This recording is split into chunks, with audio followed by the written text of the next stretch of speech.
7 years ago, Seraphine Vale burned the last evidence that she ever existed. She scattered the ashes into a river that never spoke her name again. In the kingdom of Noctharis, survival belongs to the invisible. And she had learned to become nothing. No scent, no trail, no claim, just breath and silence and the slow, quiet war of staying alive inside a world that wanted her dead. But there is one thing no woman can mask, one thing no amount of careful living can silence. Drop your city in the comments below and stay until the end, because everything she buried is about to find its way back to the surface. The city of Valkyrin did not sleep. It breathed, slow and heavy like something ancient with a chest full of stone. And Seraphine had spent 3 years learning the exact rhythm of it. She knew when the harbor lanterns dimmed. She knew which merchant alleys stayed empty past midnight.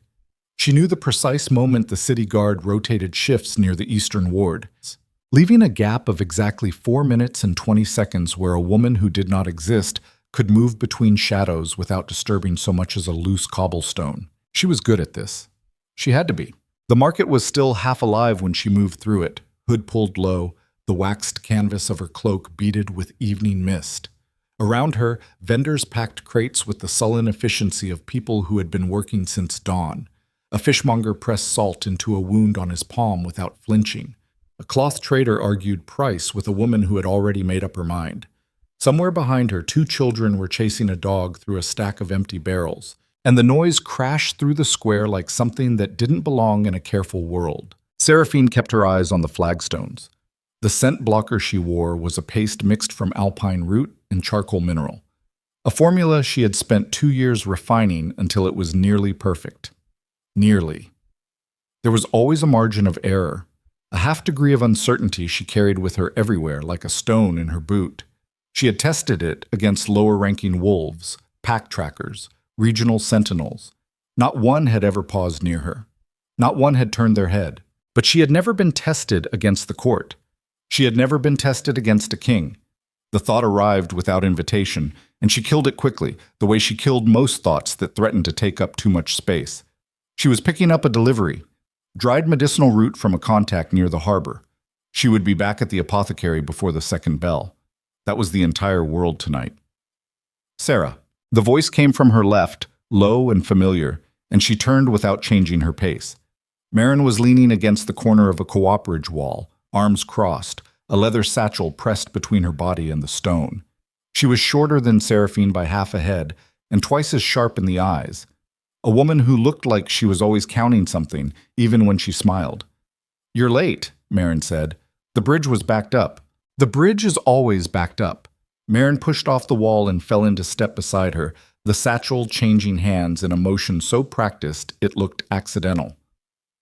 3 jars of silver thistle, 2 of the compressed bark, wrapped in oilcloth this time. "You said it went soft last week." "It did. Thank you." "Don't thank me. Pay me." Seraphine pressed a folded piece of cloth into Marin's hand. The coins inside made no sound. Marin was precise about that too. "There's something else," Marin said. The lightness in her voice had changed. "Came through the harbor this morning.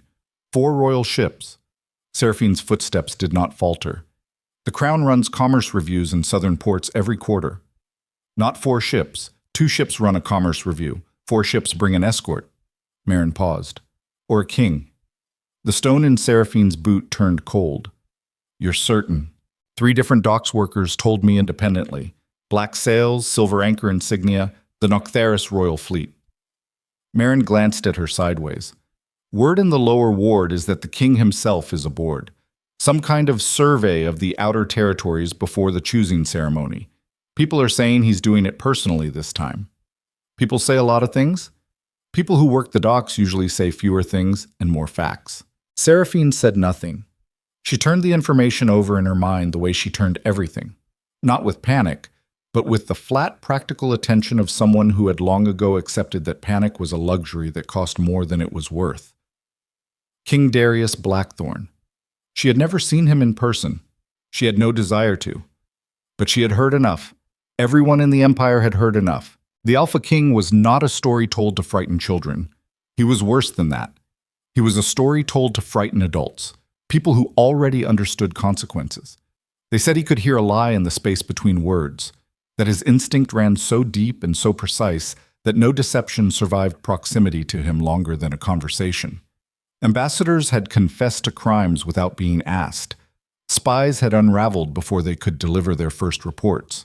A council member, a man who had survived 3 previous administrations, had lasted exactly 1 private audience with the new king before breaking apart completely. Seraphine had always assumed that was exaggeration. Courts were theatrical places, but the scent blocker was a precaution she wore every day regardless. Theaters burned down too. "When do they make port?" she asked. "They already have," Marin said, 3 hours ago. The mist thickened slightly around the harbor end of the street, and somewhere in the dark, a bell began its second toll.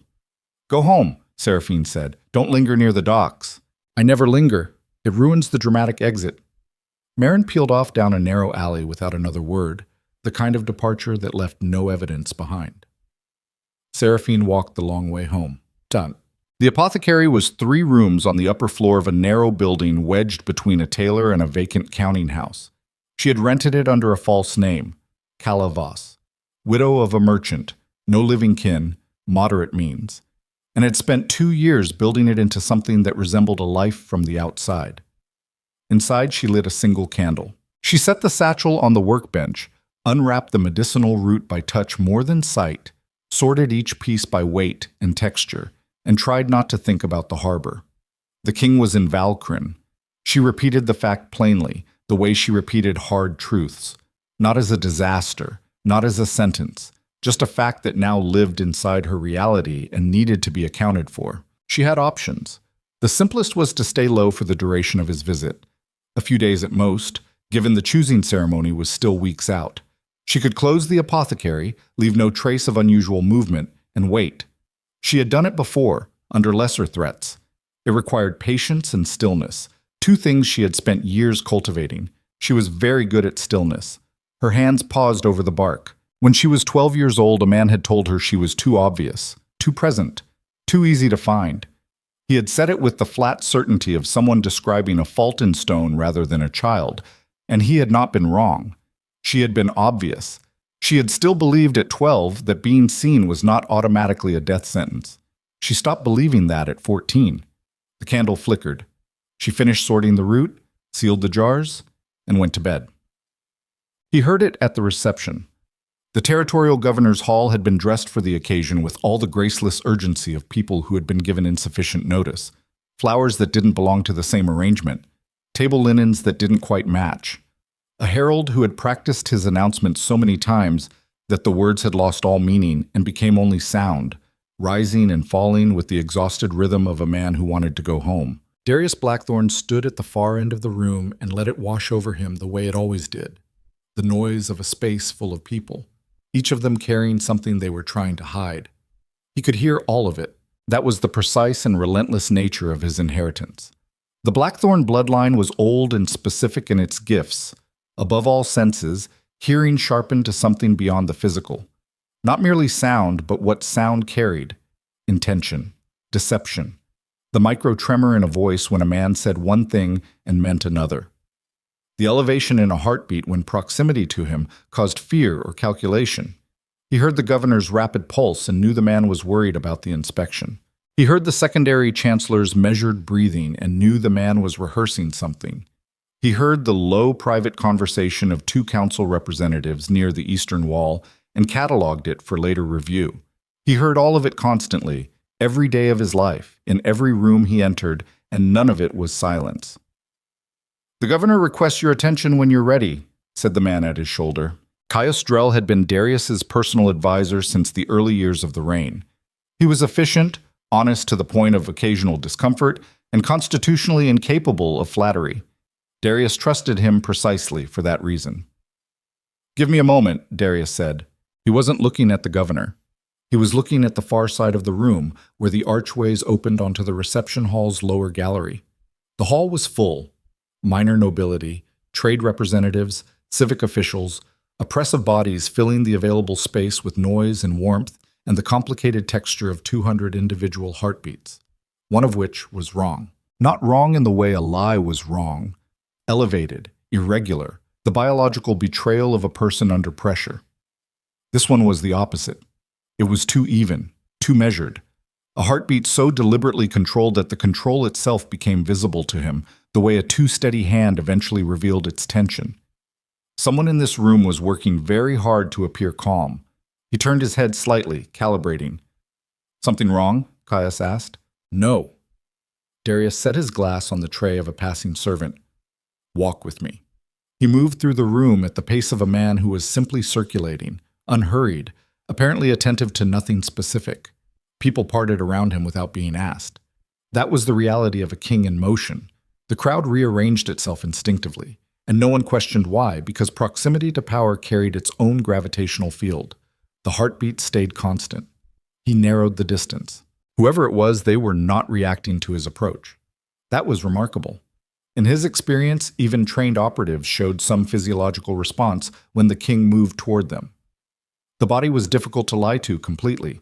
Most people managed their expression, their voice, their posture. Very few managed their blood. He came around the edge of a cluster of trade merchants and saw her. She was standing near the outer archway, half turned toward the entrance, in the manner of someone who was not quite committed to remaining in the room. Her clothing was simple, not servant class, but not court dress either.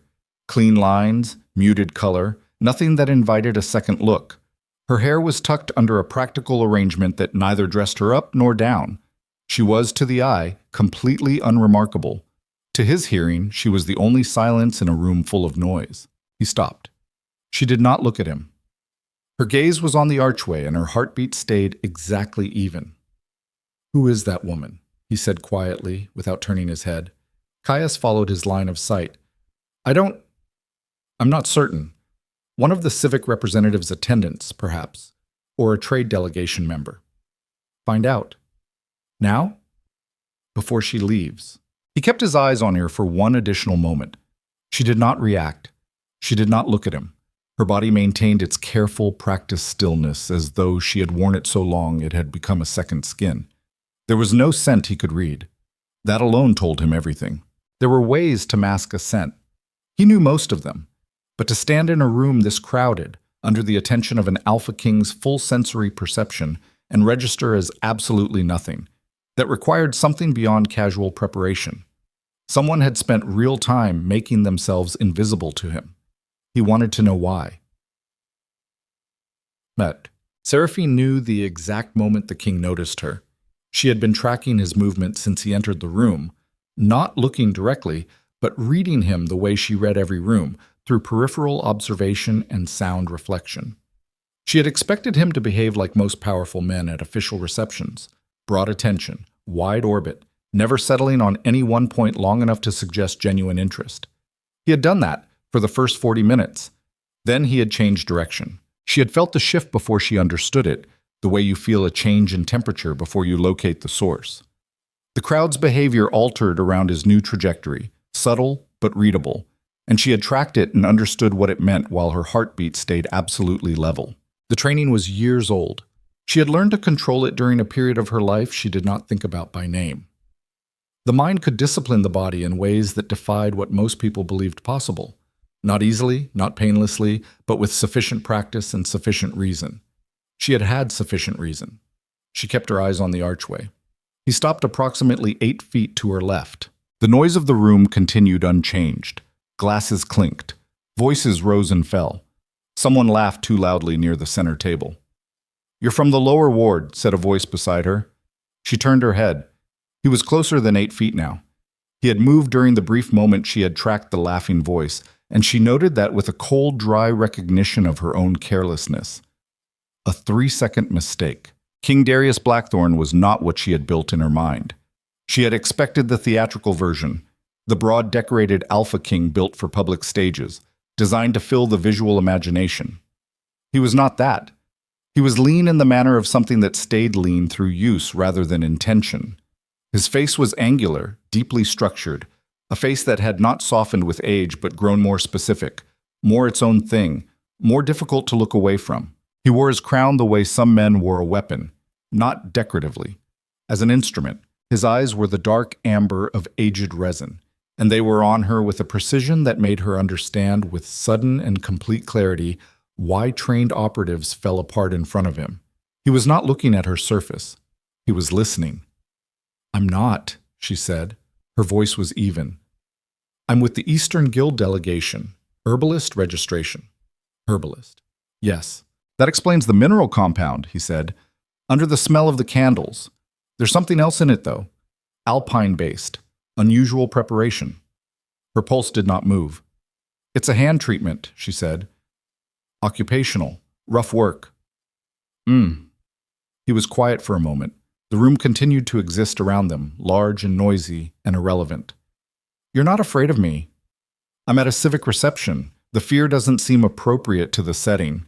Most people don't agree." He tilted his head by a fraction. "What's your name?" "Calavos." He looked at her. The look lasted exactly 2 seconds. And in those 2 seconds, she understood what it meant to be genuinely heard rather than simply seen. It was not a comfortable sensation. It was the sensation of being in a room that someone had just entered with a very precise instrument, running it along the walls. "Calavos," he repeated. "How long have you been in Valkyrin, Calavos?" 3 years. "Where before?" "The northern settlements, Kelrath region." "And before that?" There it was. The compression, the narrowing, the question behind the questions. She had been in this conversation before with lesser interrogators. She knew its architecture. "I'm afraid I'm keeping you from the governor," she said. "He's been looking at you since you left his side." "He can wait." "Kings usually expect others to be the ones waiting." "Usually," Darius said. He was still watching her in that specific instrument-like way. "You seem very comfortable being direct with me.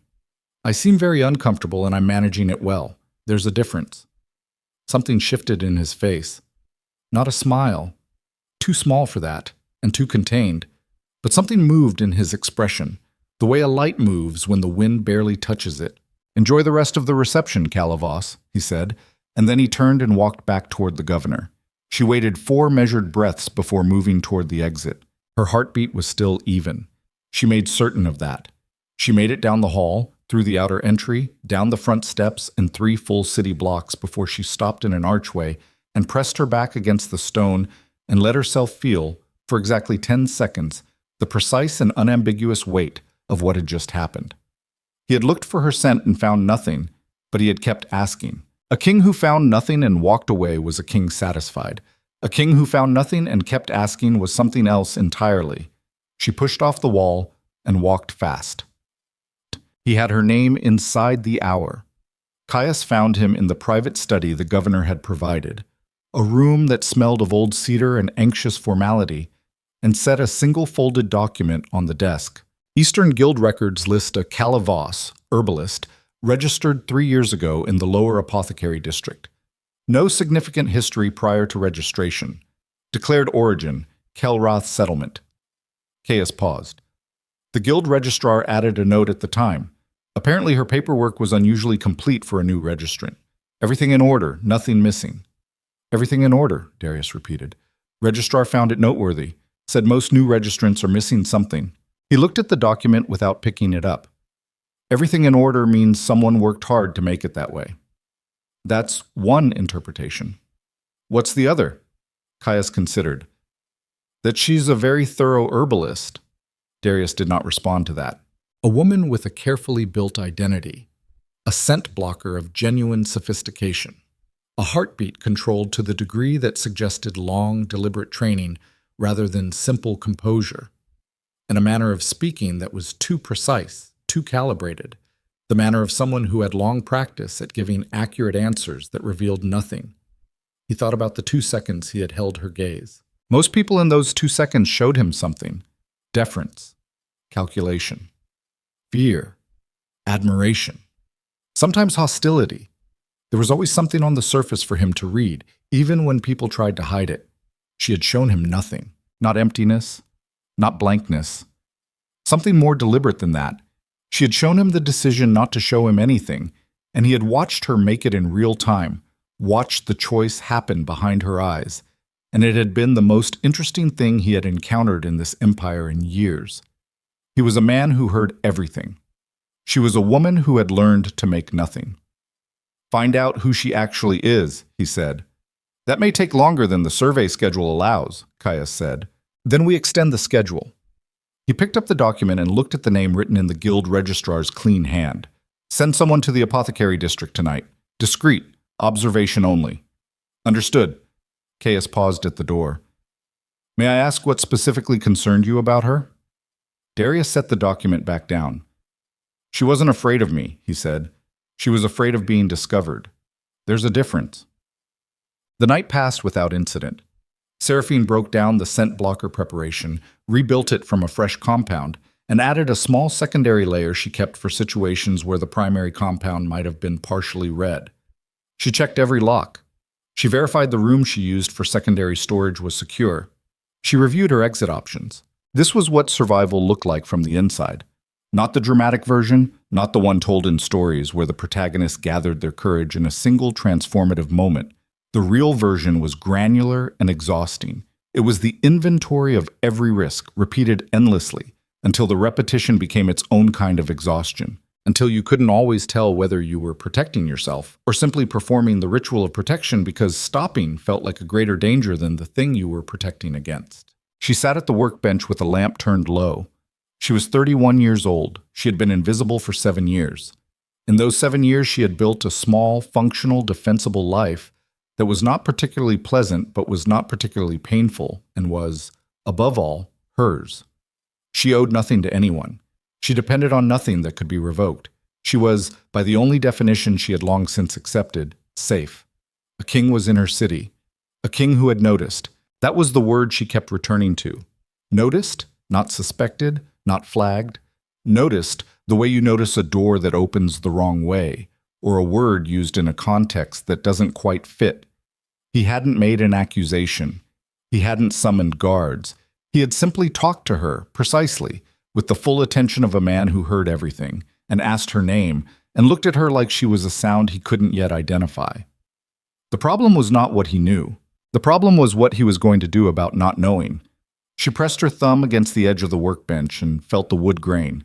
Her real name was Seraphine Vale. The Vale bloodline was old enough that most people didn't recognize it anymore. See, the Empire's history had a long tradition of burying the names that complicated the current order. Her mother had been the last surviving member of a lineage that traced back to the founding compacts. Those early agreements between the great bloodlines that had shaped Noctharis before the throne became what it was today. Her mother had been eliminated because of it. At 14, Seraphine had learned that some bloodlines were not allowed to persist. At 24, she had finally succeeded in erasing hers from every record that still remembered it. She was not afraid of the king specifically. She was afraid of what she represented to people with reasons to want her gone, and of what a king with complete hearing might eventually do with information he couldn't yet parse. She needed to be gone before he parsed it. She began a mental inventory of what could be relocated in 24 hours. The lamp guttered in a draft from the window she hadn't fully latched, and in the sudden movement of light and shadow, she heard the sound on the street below. One set of footsteps. Too deliberate.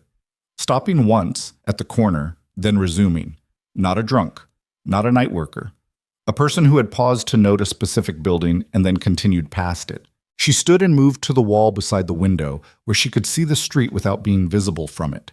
The figure was already at the far end of the block, walking without urgency, cloaked, indistinguishable. But the pause had been specific. The angle had been this building.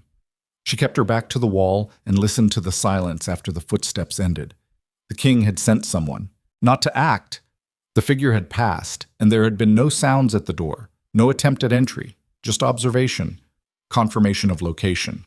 He had found the building in less than a night. The understanding moved through her slowly, the way cold moved through stone, not fast, but thorough. This was not the behavior of a man who had found nothing and was satisfied. This was the behavior of a man who found nothing and was treating it as the most compelling mystery in the room. She needed to leave.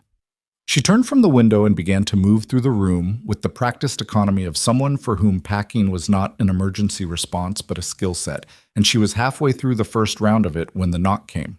Not at the front door, at the back. 3 counts, a pause, 2 counts. the specific rhythm she had established with Marin 2 years ago for situations requiring immediate communication. She went to the back door and opened it. Marin looked like she had been running. Her breath came in visible pulls, and her hands, pressed against the doorframe, were white at the knuckles. In 3 years, Seraphine had never seen Marin's hands white at the knuckles. "They're asking about you at the guild hall," Marin said. Her voice was stripped down to function. No texture, no rhythm, just the words. "Royal inquiry, tonight, by name." She pressed a pause into the air between them and then said the rest of it.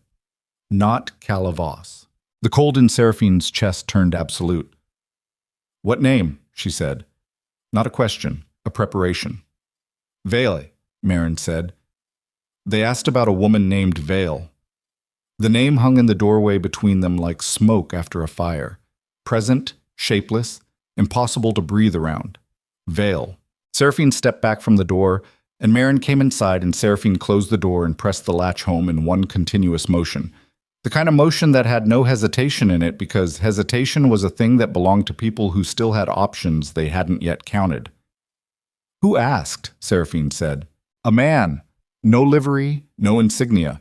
But the guild registrar said the way he talked, the way he framed the questions, it wasn't investigative, it was confirmatory."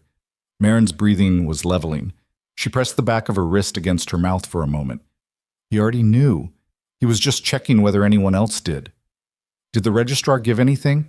The registrar is terrified of royal attention and told him exactly what was in the ledger, which is Calavos, herbalist, registered 3 years. Marin looked at her steadily. "But Sarah, that's not the point. The point is that someone attached the name Vale to this address before they ever walked into the guild hall. They started with the name and worked backward to the building." Seraphine absorbed this. It meant the observation on the street tonight had not been a starting point. It had been a confirmation. Someone had already connected threads she believed she had severed years ago, and they had done it tonight, within hours of the king's arrival in Valkyrin. That speed was not coincidence. "I need to move," she said. "Tonight?" Within the hour, Marin was quiet for a moment. When she spoke, the directness in her voice had changed. Not softer, but different, more specific. "There's a problem with that. There's always a problem. The harbor is under royal inspection until dawn. All city gate roads have been rerouted for the official survey transit. The king moves through the central corridor tomorrow morning. The lower ward exits are the only ones not under direct scrutiny right now, but they dead end at the river unless you have a boat contact, and your boat contact moved to the eastern settlements 4 months ago." She paused. "I checked. All of that. On the way here." Seraphine set her hands flat on the workbench. This was the architecture of a trap. Not a dramatic thing, not a sudden closing of walls, but the slow and methodical removal of exits, one by one, until movement became its own kind of exposure. Whoever had assembled this had done it with patience. The king had arrived today, but this groundwork was older than today. Someone had been building toward this moment for longer than a single evening. That was a different kind of problem than a king who had noticed her at a reception. That was preparation. "Someone tipped them," she said, "or someone's been watching longer than you knew." Same result. She picked up the lamp and moved it to the far edge of the bench, reducing the light visible through the front window. Then she went to the secondary storage room, the back room, the one she kept for the specific category of eventuality, and began moving with the flat efficiency of long practice. Marin stood in the doorway. "You could run on foot," Marin said, "through the tannery district. They don't post watches there because of the smell. You could be at the outer settlement road by dawn." With a royal survey moving through the central corridor, the outer settlement road is the first place they redirect traffic checks. She pulled a folded pack from behind a false panel in the lower cabinet. Running on foot in an active royal survey is the fastest way to become a person of interest, as opposed to a person of interest who stays in her building. A person of interest who stays in her building can be a herbalist answering routine questions. She checked the contents of the pack with her hands, not looking, reading each item by texture and weight. A person running becomes something harder to explain. Marin was quiet again. "This is the part," Marin said finally, "where you tell me what Vale means." Seraphine's hands paused for a fraction of a second, then continued. "It's an old name," she said. "I know that. I've known you 3 years and you flinch every time someone uses a V sound in a sentence, so I know that. Marin's voice was not unkind, but it was without give. What does it mean to the kind of people who send unmarked men to guild halls in the middle of the night? Seraphine put the pack on the bench and looked at it. There was a version of this conversation she had rehearsed and discarded many times over the years.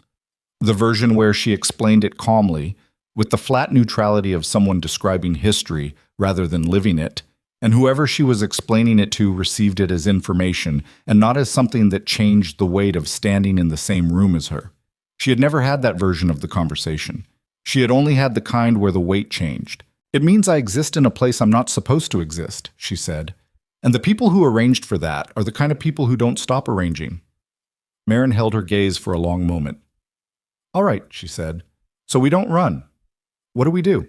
That. What they did was wait. Not the passive, cornered kind of waiting.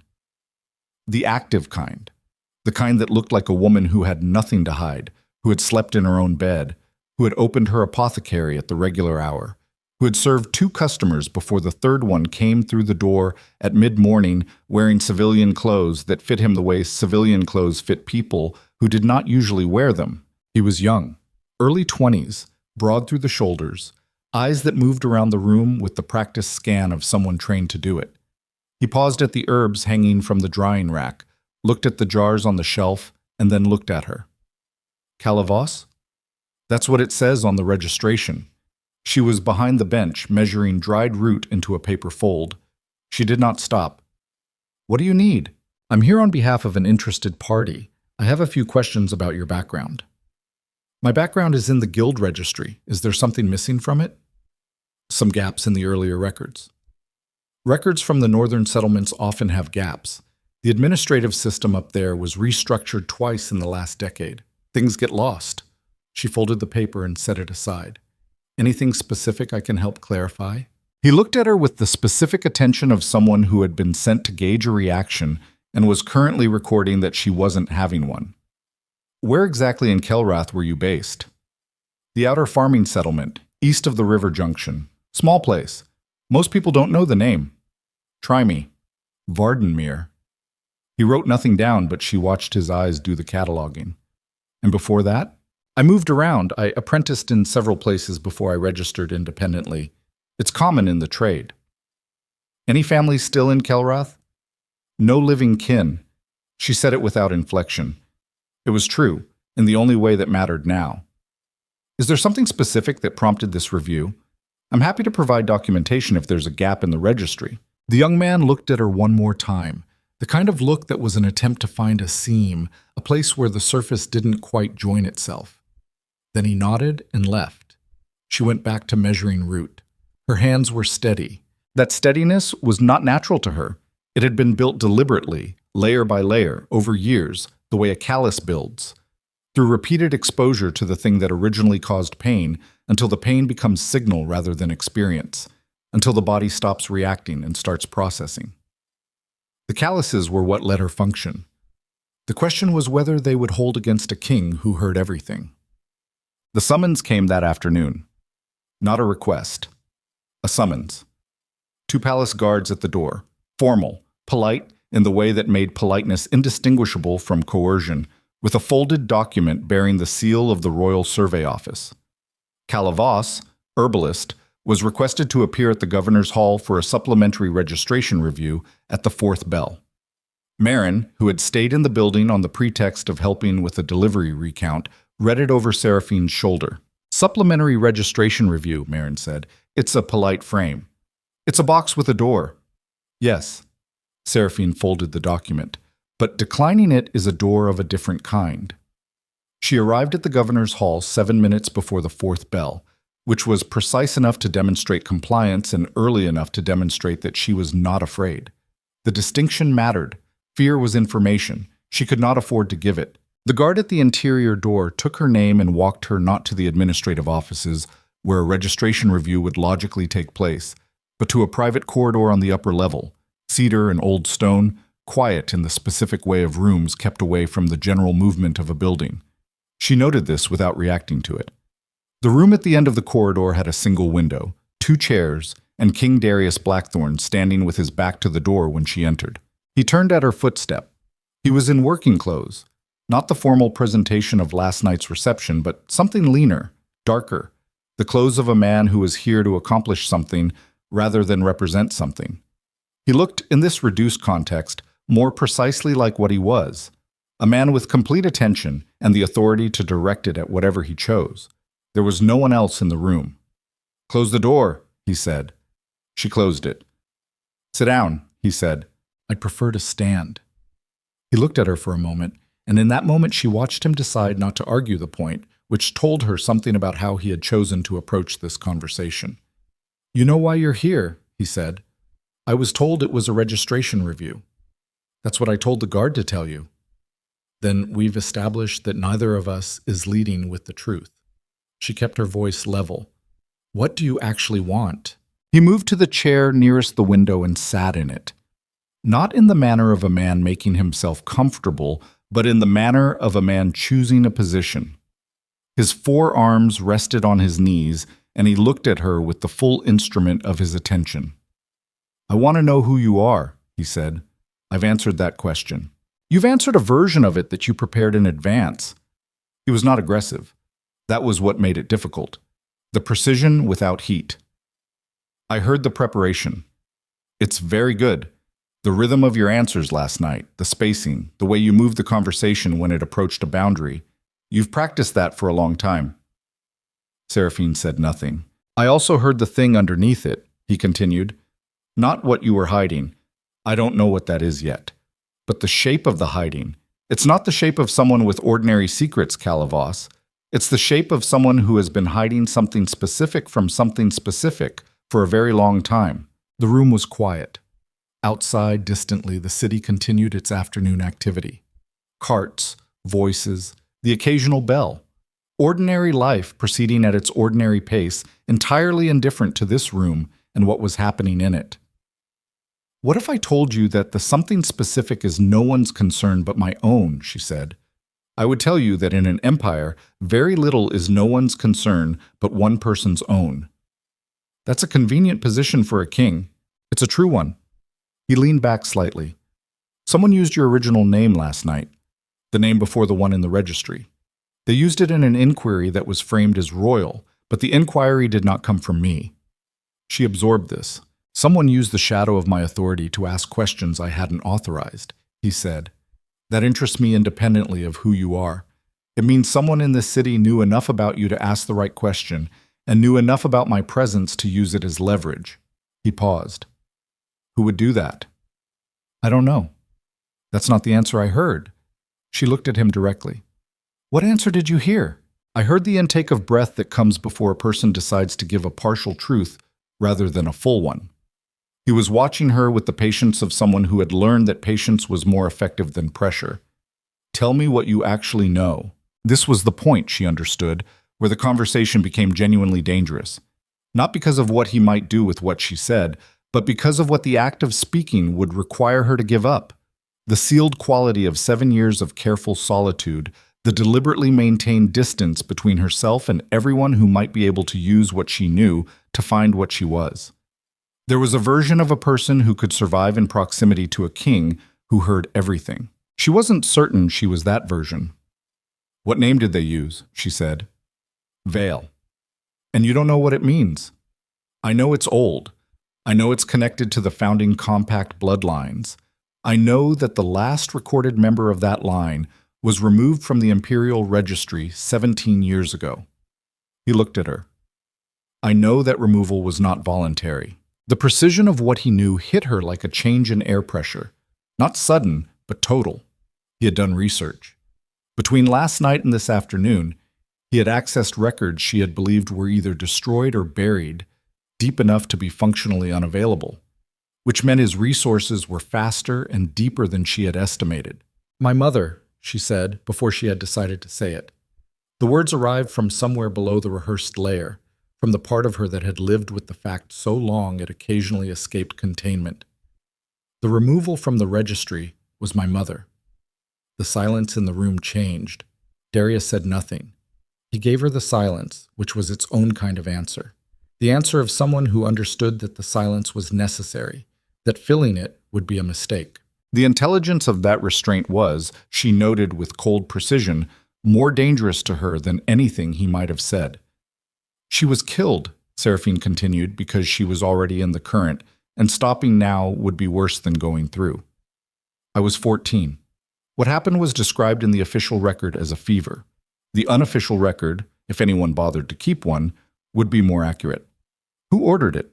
I don't know. I was 14 and I ran. She kept her voice flat. I've spent 17 years making certain that no one who knows the right questions can find me long enough to ask them.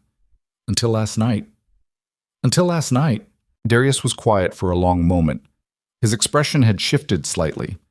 Not to sympathy exactly. Something more contained than that. The look of a man who had heard a great deal of suffering in his life and had learned to receive it without performing a response to it.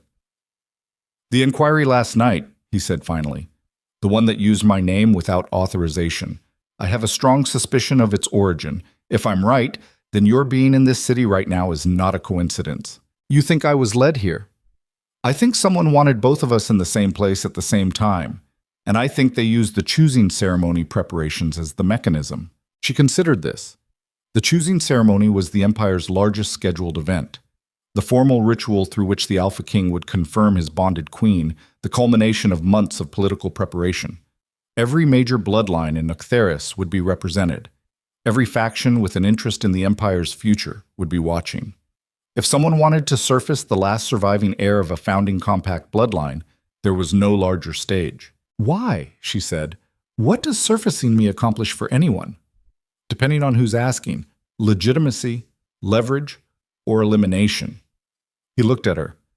The founding compact bloodlines carry a specific legal weight in the original charter documents, weight that certain contemporary power structures would find threatening if it were ever formally claimed.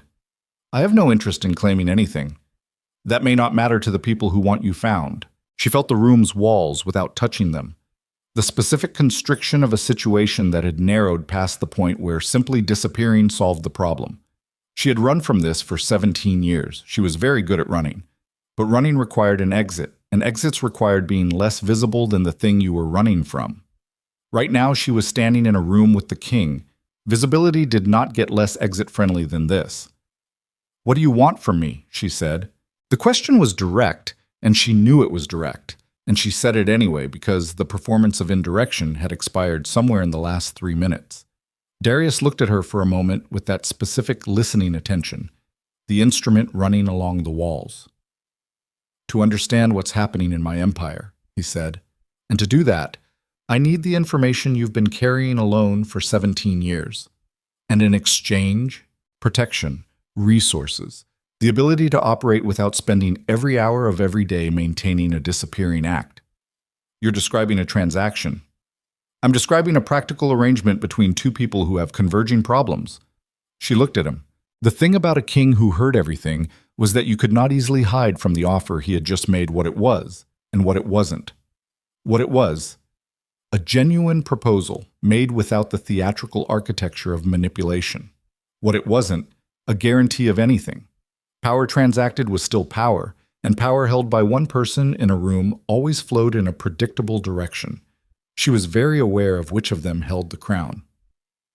I'll think about it, she said. That's all I'm asking. He stood, which returned the room's proportions to something that felt less like a conversation and more like an ending of one. In the meantime, you should know that I've placed a protective designation on the guild registry entry for Calavos. Anyone inquiring about it will be flagged directly to me. That makes me easier for you to monitor. It also makes it considerably harder for whoever was asking last night to make another move without my knowing.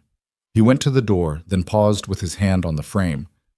Where did you learn to control your heartbeat like that? The question was so specific, asked so plainly, that it landed differently from everything else he had said. She answered it honestly, because somehow that seemed like the only appropriate response to that specific question in that specific tone. Necessity, she said. The same place you learn most things. He looked at her one more time with that listening expression. The same place, he agreed, and left. Power at its root is not the capacity to take. Taking is easy. Taking requires nothing from you but willingness. True power, the kind that builds empires and outlasts the men who wear crowns, is the capacity to wait, to hold your hand open when every instinct says to close it, to sit across from something you want and say nothing while it decides whether to trust you, because you understand at the bone level that forced trust is not trust at all. Darius Blackthorne had spent his entire reign hearing the Empire's deceptions with the precision of an instrument calibrated for exactly that frequency. He had heard every lie told in every chamber he entered. He had learned to use it, to be the king who saw through walls, who made enemies confess simply by being in proximity to him. He had never, in 12 years of reign, used that gift to listen to the specific frequency of courage. She had it. The woman who called herself Calla Voss, who stood in a room with an Alpha King and refused to sit when he told her to sit, who looked at him with eyes that were not defiant but were, much more difficult to face, honest. She had the kind of courage that was not dramatic, not performed, not designed for witnesses, the kind that is built from the inside out when external options are removed and the only remaining choice is whether to break or to hold. It was the kind of courage he had heard about in old accounts and never encountered in a living body. He found it, with the detached and somewhat unwelcome clarity of a man who always heard the truth, to be the most compelling thing he had encountered in his adult life. Caius was waiting in the corridor. "Well," Caius said, "I know who she is." "And?" Darius moved down the corridor and Caius fell into step. "And someone with access to old founding compact records has been tracking her for longer than her presence in Valkyrin. They used our arrival to flush her out." Caius was silent for a moment. "That implies foreknowledge of the survey schedule." "Yes." "Which implies someone within the planning infrastructure." "Yes." Another pause. "That's a short list." "I know." Darius stopped at the corridor's end, at the window that looked over the governor's inner courtyard. Below, guards ran the change of the afternoon watch, orderly and routine. The ordinary machinery of authority, proceeding without awareness of the conversation that had just taken place one floor above it. Pull the survey schedule authorization chain. Everyone who had access to the final routing and timing before we left the capital. That will take a day, possibly 2. Start tonight. He looked at the courtyard. And Caius, the woman, the protection designation I placed on the guild registry. Make it real. Not administrative, physical. 2 of our people near the apothecary building, rotating, unobtrusive. Caius looked at him. That's a significant commitment of resources for a woman who hasn't agreed to cooperate. She hasn't agreed yet. He turned from the window. She will. You sound very certain. I heard the part of her that wants to stop running. He paused. It's louder than the part that doesn't trust me. Caius said nothing for a moment. Then, with the care of a man who knew his king very well, "And what did you hear in the part of you that called her in personally instead of delegating the inquiry to the survey office?" Darius looked at him. "Nothing you need to document," he said, and walked on. She did not sleep. She sat at the workbench with the lamp at half and thought about the conversation with the systematic thoroughness she applied to everything she needed to survive. She ran it forward and backward, checking it for the places where she had given more than she intended, where her responses had revealed shape even when they hadn't revealed content. She found 2 moments, both acceptable, neither catastrophic. She thought about what he had told her, about the unauthorized inquiry, about the founding compact weight, about the converging problems. She thought about the offer. The calculus of it was not complicated. She had spent 17 years managing her own survival, and she was skilled at it, but skill in isolation had a ceiling. There were things she could not do alone, information she could not access, protection she could not build. She had managed everything within the range of what one person, alone, with limited resources and no institutional backing, could manage. Within that range, she had managed it well. The problem with the current situation was that it was outside that range. Someone had located her. Someone who knew the name Vale, who had access to founding compact records, who had known the king's schedule well enough to time their inquiry to coincide with his arrival. This was not a lone operative making a lucky guess. This was an organized effort with institutional reach, She could not disappear faster than an organized effort with institutional reach could follow. Unless she had help. Unless she had help from the only person in the Empire whose resources exceeded the thing that was hunting her. She pressed her thumb into the workbench grain. She did not trust the king. That was an honest assessment of where she stood, and she had learned a long time ago that honest assessments of where you stood were more useful than comfortable ones. She did not trust him because she did not know him, and she did not know him because she had spent 17 years ensuring she knew as few people as possible. But she had heard him in that room. Not the official version, the actual version. The man who gave her silence when she needed it and answered her direct question directly and did not perform sympathy at her story, which was the only response to someone else's pain that she had ever found remotely tolerable. She did not trust him. But she believed he had told her the truth. Those were two different things, and the difference mattered. The knock came at 20 minutes past the second bell of the night. Back door. 1 count, 3 counts, 1 count. Not Marin's rhythm. She went still. The knock repeated. Same pattern. She moved to the back room, took the short knife from the bracket inside the cabinet. Not an aggressive instrument, a practical one, the kind of thing a woman living alone in a city kept for reasons that required no explanation, and went to the back door. She opened it on the chain. The man in the alley was not young, not threatening in posture, and wore the plain clothes of a city worker with the specific fit she had already learned to read, as someone who did not usually wear them. Calavos, he said quietly. My employer asks whether you've given further consideration to this afternoon's conversation. She looked at him through the chain gap. Your employer, she said. Yes? The conversation was this afternoon. It's the middle of the night. My employer is aware of the time. The man's voice was entirely neutral. He also wanted you to know that approximately 40 minutes ago, 2 individuals were apprehended near the outer ward attempting to access the official survey records. They were carrying documentation that included your current address. She kept her face still. They've been detained, the man said. My employer thought you should know immediately. She looked at him for a long moment. The knife was still in her right hand. She put it in her left. Tell your employer, she said, that I'll meet him at dawn. Same room. The man nodded and left without another word. She closed the door and stood in the dark back room and understood, with the cold and complete clarity of a person who had just reached the end of one kind of life and the beginning of another, that the decision she had been turning over for the past several hours had already been made by the situation itself. The only question now was how she walked into it. She returned the knife to its bracket, went back to the workbench, began for the first time in 7 years to think about what it would mean to be seen.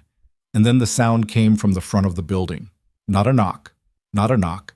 The specific sliding sound of a locked door being worked from the outside by someone who knew what they were doing, and the additional sound underneath it of at least 2 sets of feet. The king's man had told her she was protected. The king's man had left 40 minutes ago. 40 minutes, she calculated with the flat precision of a woman who had survived this long by counting every second that mattered, was enough time for the people who had just been told their colleagues were detained to decide that waiting was no longer an option. The lock gave, the door opened, and Seraphine Vale, who had spent 7 years learning to be no one, picked up the only thing within reach that could serve as a weapon and understood, with absolute certainty, that there was no version of tonight where she remained invisible. The door opened all the way and 2 men came through it, and Seraphine did not wait to see what they were carrying. She threw the lamp, Gokul, not at them, at the shelf behind them, at the row of sealed jars she had positioned there years ago without fully acknowledging why she had positioned them there. The lamp hit the edge of the middle shelf, and the oil spread fast across the dry wood, and the flame caught with the immediate generosity of something that had been waiting for exactly this kind of invitation. The fire did not block the doorway. It blocked their attention, which was enough. She went through the back room and out the rear exit before the second man had finished registering what she had done. The alley behind the building was narrow and dark, and she had walked it so many times that her body moved through it without requiring her eyes.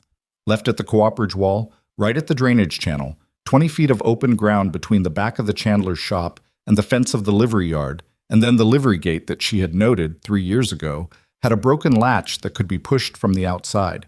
She pushed it from the outside. Behind her, voices. One of them shouting now. A man's voice, sharp, directing, not panicked, which meant he was trained, which meant both of them were trained, which meant whoever had sent them had sent the kind of people who would not give up because a lamp had been thrown. She moved through the livery yard, past the sleeping horses who stirred but did not alarm, over the far fence, and into the side street on the other side. She was 3 blocks from the governor's hall. The city at this hour was not empty, but it was thin. A few night workers, a handful of people moving between establishments, the occasional guard rotation at predictable intervals. She knew the guard rotations. She had memorized them years ago for reasons exactly like this one. She moved toward the governor's hall, not because it was safe. Nothing was safe tonight, and the concept of safe was a thing she had stopped investing in the moment that door lock began to give. She moved toward the governor's hall because it was the only place in Valkyrin where the man who had told her she was protected was presumably sleeping, and protection that did not know it was needed was no protection at all. The hall's service entrance was on the south face. A kitchen boy was asleep against the doorframe, chin on chest, lantern guttered beside him. She stepped over his feet and into the corridor beyond, into the particular smell of institutional cooking and stone, and the long history of buildings that had housed a great many people across a great many years. She found a guard inside. "Calavos," she said before he could speak. "I need to reach the king's advisor, Caius Drell. I was told to come here if there was a problem." The guard looked at her, meaning the state of her, which she could feel without seeing. Hair unlatched, cloak missing because she had left it in the apothecary, a burn along the left forearm where the lamp oil had caught her sleeve for a half-second before she had moved clear. Not severe. Functional. She would feel it later. "Now," she said, in the tone she had heard powerful people use, the tone that was not loud but occupied the room completely, and the guard moved. "Protect." Caius arrived in 4 minutes, which told her he had not been deeply asleep or had been expecting something like this, and she could not yet determine which interpretation was more accurate. He took one look at her, and his face went into the flat efficiency of a man shifting from rest to operational. "How many?" he said. "2 at the building. Trained, not opportunists. The address on the documents we recovered tonight." He said it to himself rather than her, fitting pieces. "They had a second team." "Yes?" She looked at him steadily. "I need to speak with the king." "He's... now, Caius." He held her gaze for 1 second, reading her the way people who worked close to power learn to read unexpected variables, quickly, practically, without investing in a reaction until they understood the shape of what they were dealing with. "Come with me," he said. Darius was awake. She registered this without surprise, but there was something about the particular quality of his stillness when she and Caius entered the room that suggested he had been awake for some time, sitting at the desk in the private chamber with a single lamp and a set of documents that he set aside without making a performance of it. He looked at her arm. "Sit down," he said. You can tell me what happened while someone looks at that. Sit down." She sat because the arm had begun, now that the immediate mechanical focus of moving and navigating had eased, to make itself known in a way that was climbing from functional to distracting. He sent Caius for a medical kit, and in the interim said nothing, which she was learning was characteristic of him. The refusal to fill silence with noise simply because silence was uncomfortable. She told him what had happened. The knock at the door, the message from his man, the sound at the front lock, the lamp, the exit. She kept it sequential and stripped of elaboration. He listened without interrupting. When she finished, he said, "The 2 men who were apprehended tonight at the survey records. They were being held by our people in the lower ward holding facility." He paused. "Someone released them within the hour." She absorbed this. "Someone with authority to access the holding facility." "Yes." "Someone inside your operation." "Yes." The lamp between them held steady in the still air of the room. Caius returned with the medical kit and set it on the table and moved back to the doorway, and Seraphine rolled up her sleeve and looked at the burn with the impartial attention of someone assessing damage to something they needed to continue using. Superficial. Red and specific. Nothing that would compromise function. She applied the salve herself. "Who has authority to access that facility?" she said. "In Valkyrin, during a royal survey, the authorization chain is narrow. The governor? The survey chief. My senior guard commander." He looked at the documents on the desk rather than at her, and she noted that he was thinking through something, not performing thinking, actually doing it, following a specific thread she could see him following by the particular quality of his attention. And Caius. The name landed without drama. Caius, in the doorway, said nothing. Seraphine looked at Darius. Darius was still looking at the documents, but his expression had changed, had gone into a new quality of stillness that was not the comfortable kind. It was the kind that preceded something irrevocable. "You've already considered this," she said. "I've been considering it for the last hour." He set the documents down slowly. "Since I went back through the survey schedule authorization chain and found that the final routing and timing were transmitted to a total of 6 individuals. And since I identified that 5 of those 6 have clean operational histories, and 1 has a secondary financial record that I only located because I have access to channels that most people assume are sealed." The room was very quiet. Caius said from the doorway, "You should have come to me directly." Darius looked at him. "If you believed I was compromised," Caius said, and his voice was not defensive and it was not aggressive. It was the voice of a man who had arrived at a terrible place and was choosing to stand in it with his full weight rather than step back. "You should have said it to my face. Not—" He gestured at the room, at Seraphine, at the implicit architecture of the conversation. "Not built a room around it." "You're right," Darius said. "I should have." He looked at Caius directly. "So I'm saying it to your face. Tell me about the secondary account." The silence was the kind that has a shape to it, a thing with mass that occupied the space between the 3 of them, and none of them were willing to be the one to move first inside it. Caius looked at the king for a long time. "It's not what you think," he said. "Tell me what it is." Another long moment, and then Caius came fully into the room and sat, without being invited, in the chair across from Darius, and folded his hands and said, "Lord Arveth's son." Seraphine recognized the name. Lord Arveth's son was a senior noble of the Eastern Coalition, one of the oldest and most entrenched of Noctharis' traditional power families. His bloodline had held influence across 4 administrations, through transitions that had eliminated most of his political contemporaries.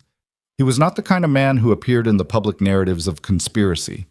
He was the kind of man who funded them from a distance and watched the architecture fall on other people.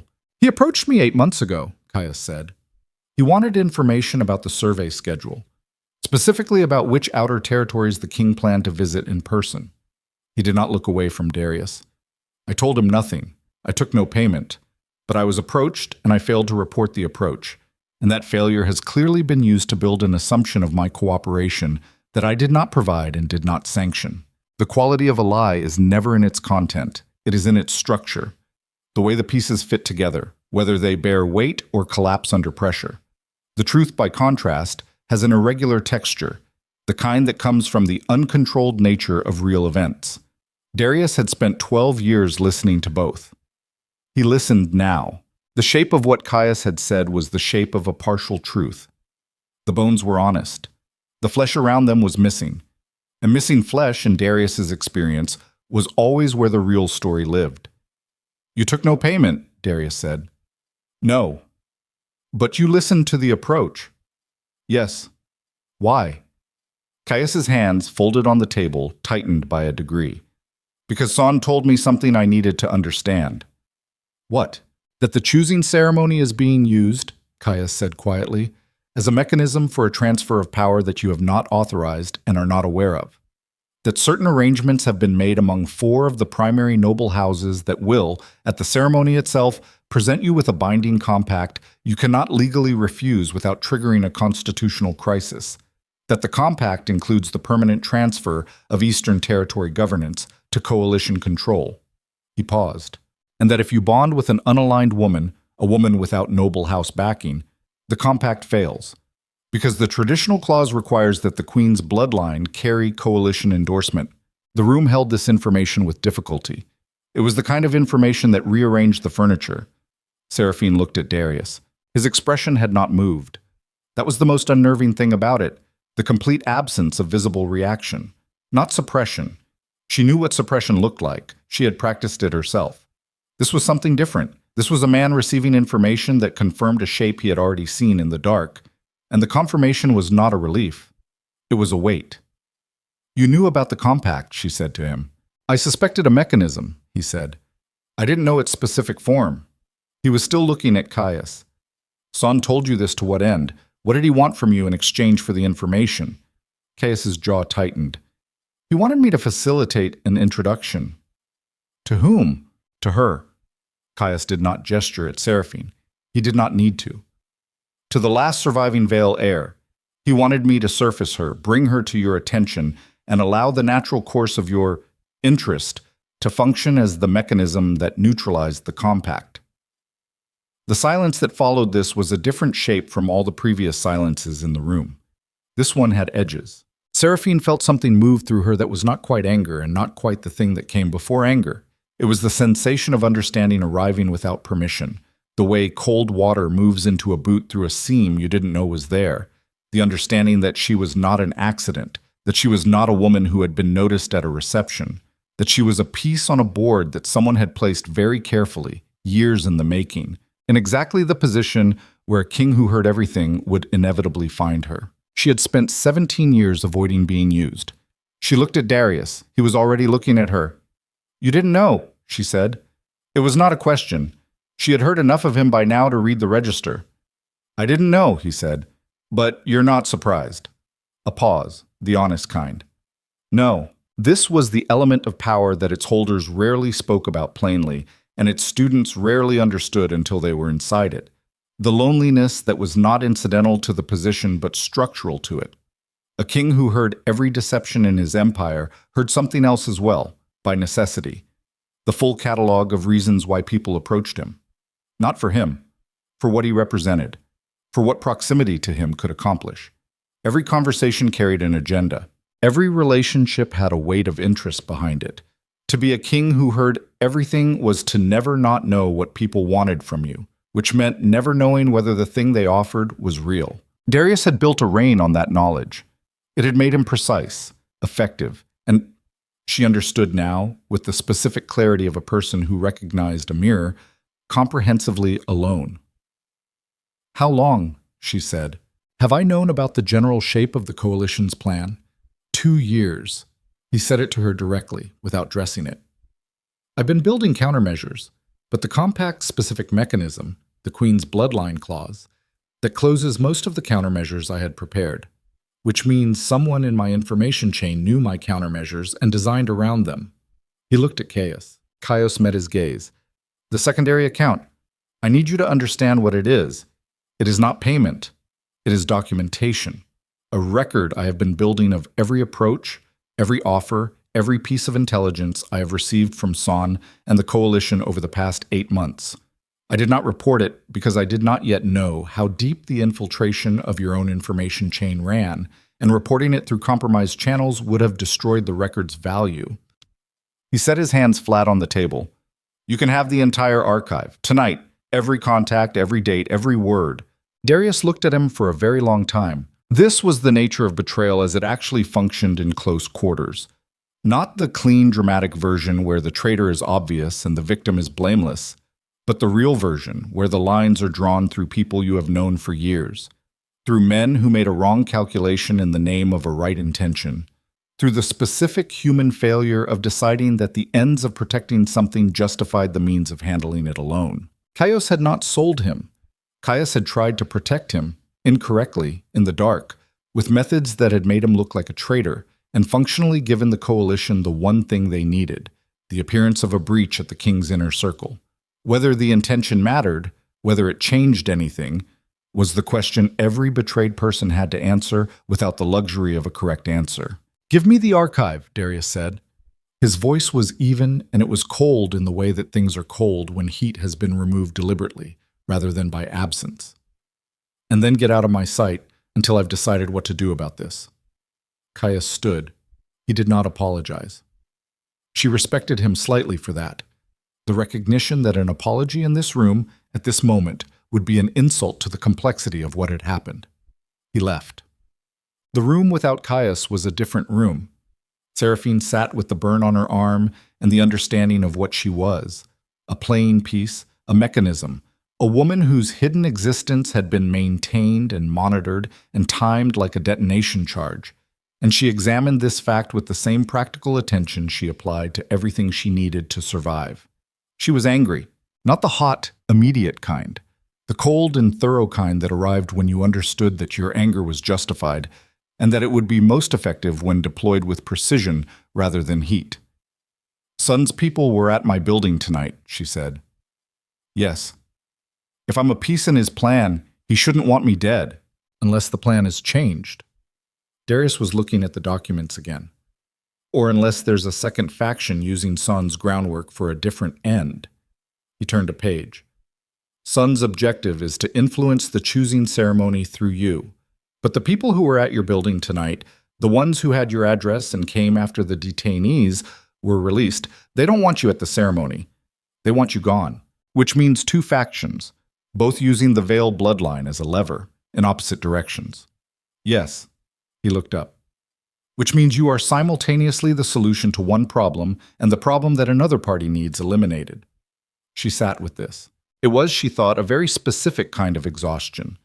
Not the physical kind, not even the emotional kind, but the kind that came from 17 years of running from one thing and arriving at the discovery that the thing you had been running from was three things at minimum, each with different objectives, and none of them accounting for what she actually wanted. What she wanted. She had not used that phrase in any serious internal context in so long that it arrived with an unfamiliar weight. What do you want? She said. Not to him. The question was interior, escaped, but he answered it anyway. To end this without losing the empire, he said, and without losing anyone else in the process. She looked at him. That's a very broad definition of anyone, she said. He held her gaze. I'm aware. There it was. The thing she had been hearing in the edges of every conversation since the reception. The thing she had been refusing to name because naming it would require her to account for it. It was not a political position. It was not a calculated maneuver. It was the thing underneath everything else. The frequency that persisted through all the official noise. The one signal that a man who heard everything could not successfully disguise, even if he had wanted to. He had not wanted to. She did not trust it, but she heard it clearly, and the hearing of it changed the geometry of every decision in front of her. The ceremony is in 12 days, she said. Yes. And Sun's compact is timed for the ceremony. Yes. And the people who want me eliminated are moving faster than 12 days. Yes. She stood and went to the window. The city below was dark and quiet in the specific way of a place that did not know it was in the middle of something. Ordinary darkness. Ordinary quiet. She turned back. If the Queen's bloodline clause requires coalition endorsement, she said, and the Vale bloodline is a founding compact bloodline, what does that mean legally, specifically, for Son's compact? He looked at her with the expression of a man who had run this calculation already and was now watching her arrive at the same destination. The founding compact bloodlines predate the coalition structure, he said. They're not subject to coalition endorsement. They're recognized independently by the original charter. Which means a queen from a founding compact bloodline doesn't satisfy the compact's clause. She supersedes it. Silence. That's why Son wanted to surface me, she said. Not because I satisfy his plan. Because I destroy it. He surfaced me for you. Yes. He's playing against the coalition. He's using me to block a compact he doesn't want either. Yes. And the coalition knows it, which is why they want me dead. She pressed her hand flat against the window frame. So I have a noble lord using me as a chess piece to protect his own position, a coalition of 4 houses that wants me eliminated before I can be used that way, and a king who knew most of this and didn't tell me any of it until his own advisor turned out to be a variable. The words landed in the room with the weight of an accounting. Darius did not look away from her. Yes, he said, and you want me to trust you. I want you to make an informed decision, he said. I should have given you the information sooner. I was managing variables without fully accounting for the human cost of the management. A pause. That was wrong. She had not expected that, not the plain acknowledgement of it without qualification. She held it for a moment, testing its weight, checking for the places where it might be constructed rather than true. It held. There's a difference, she said finally, between someone who makes a wrong decision and someone who makes a self-serving one. Yes, he said. There is. She looked at him. The geometry of what stood in front of her was this. She could leave. She could take the burn on her arm and the knowledge of everything she had just learned and walk out of the governor's hall and attempt, with full awareness that the attempt would almost certainly fail, to disappear again. Into a situation where Sun's people were looking for her to deploy her, and the Coalition's people were looking for her to eliminate her, and the King's compromised infrastructure had already led 2 trained men to her door once tonight and would do so again. Or she could stay, not because she trusted him, not because she had forgotten what it felt like to learn that she had been an object in someone else's plan before she had ever walked into his reception room, but because the alternative was running blind into a landscape where every actor had more resources than she did, and only one of them, flawed, imperfect, implicated by his own failures of disclosure, had shown her, in the 2-second duration of a single look, that he was at least willing to account for the human cost. That was not a good reason to stake her life on someone. It was, at this point, the only reason she had. I need 3 things, she said. He waited. I need full access to Caius's archive. Everything San gave him. I need to know the specific names in the Coalition Compact and their documented positions. She held up a second finger. I need a secure location that is not on any list that has already been compromised. Not the governor's building, somewhere I choose. Third finger. And I need you to understand that any decision about how the Vale bloodline is used in the next 12 days is mine. Not Sun's, not the Coalition's, mine. The room held the terms. Darius stood. Done, he said. All 3. She looked at him for one long moment, the kind of moment that is not actually about assessing the person in front of you, but about assessing yourself. About asking whether the version of you that is making this decision is the version that sees clearly or the version that is simply exhausted enough to choose warmth over cold. She could not be entirely certain. She accepted the uncertainty because the alternative was paralysis, and paralysis had never kept anyone alive. Then we have 12 days, she said. He nodded once. I'll have the archive ready within the hour. He moved to the door and then paused, the same gesture as before, hand on the frame, and said, without turning fully back, for what it's worth, what Caius told you about the natural course of my interest. He stopped, adjusted. It was not manufactured. She said nothing. He left. She stood at the window for a long moment, looking at the ordinary dark below, and felt beneath the exhaustion and the anger and the cold calculation of 12 days and 2 factions and one very complicated king, the faint and deeply unfamiliar sensation of something she did not immediately have a name for. She identified it after a moment. It was the sensation of not being entirely alone. She did not trust it, but she noted it and went to read the archive. What? Betrayal, in its most destructive form, is rarely the act of an enemy. Enemies are accountable. You can see them, anticipate them, build defenses against their specific shapes. The betrayals that collapse empires and break people are the ones that come from inside the perimeter, from people who had access because they were trusted, who used that access not for personal gain, but for reasons they had convinced themselves were justified. This is what makes them so extraordinarily hard to survive. The knowledge that the person who hurt you did not hate you. They simply chose something they valued more than your trust, and made the decision alone, in the dark, and told themselves it was protection. Darius had heard enough deception in 12 years to understand this taxonomy completely. He had heard ambitious men lie for power. He had heard frightened men lie for safety. He had heard exhausted men lie for peace. And he had heard, tonight, a man he had trusted for a decade tell him a partial truth that was worse than a lie, because it was close enough to the truth to be real and far enough from it to leave a permanent gap in the foundation. The empire was full of gaps.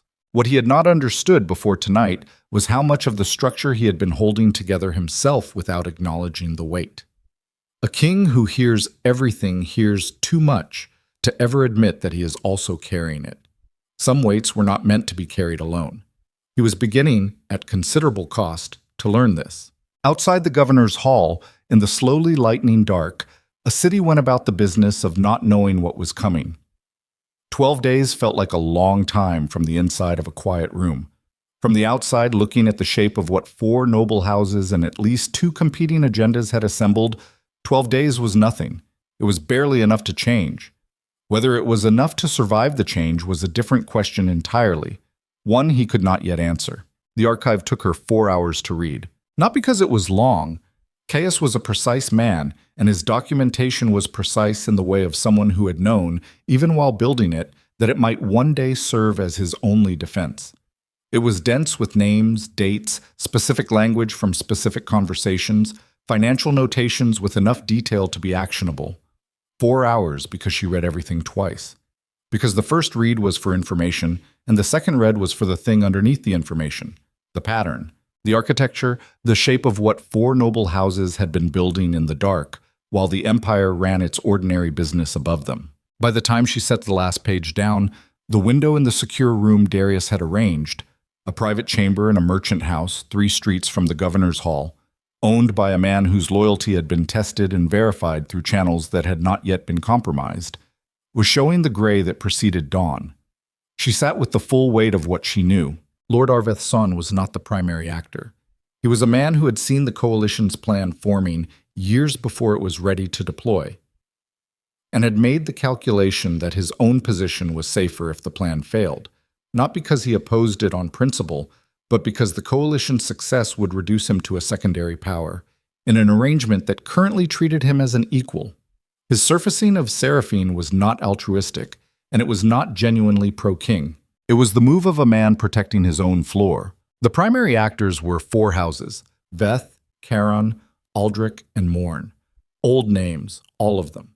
Names that appeared in the Empire's founding documents, not as builders but as witnesses. Families that had been present at the creation of Noctharis without being central to it, that had spent 4 centuries in the slow, patient work of becoming central by other means.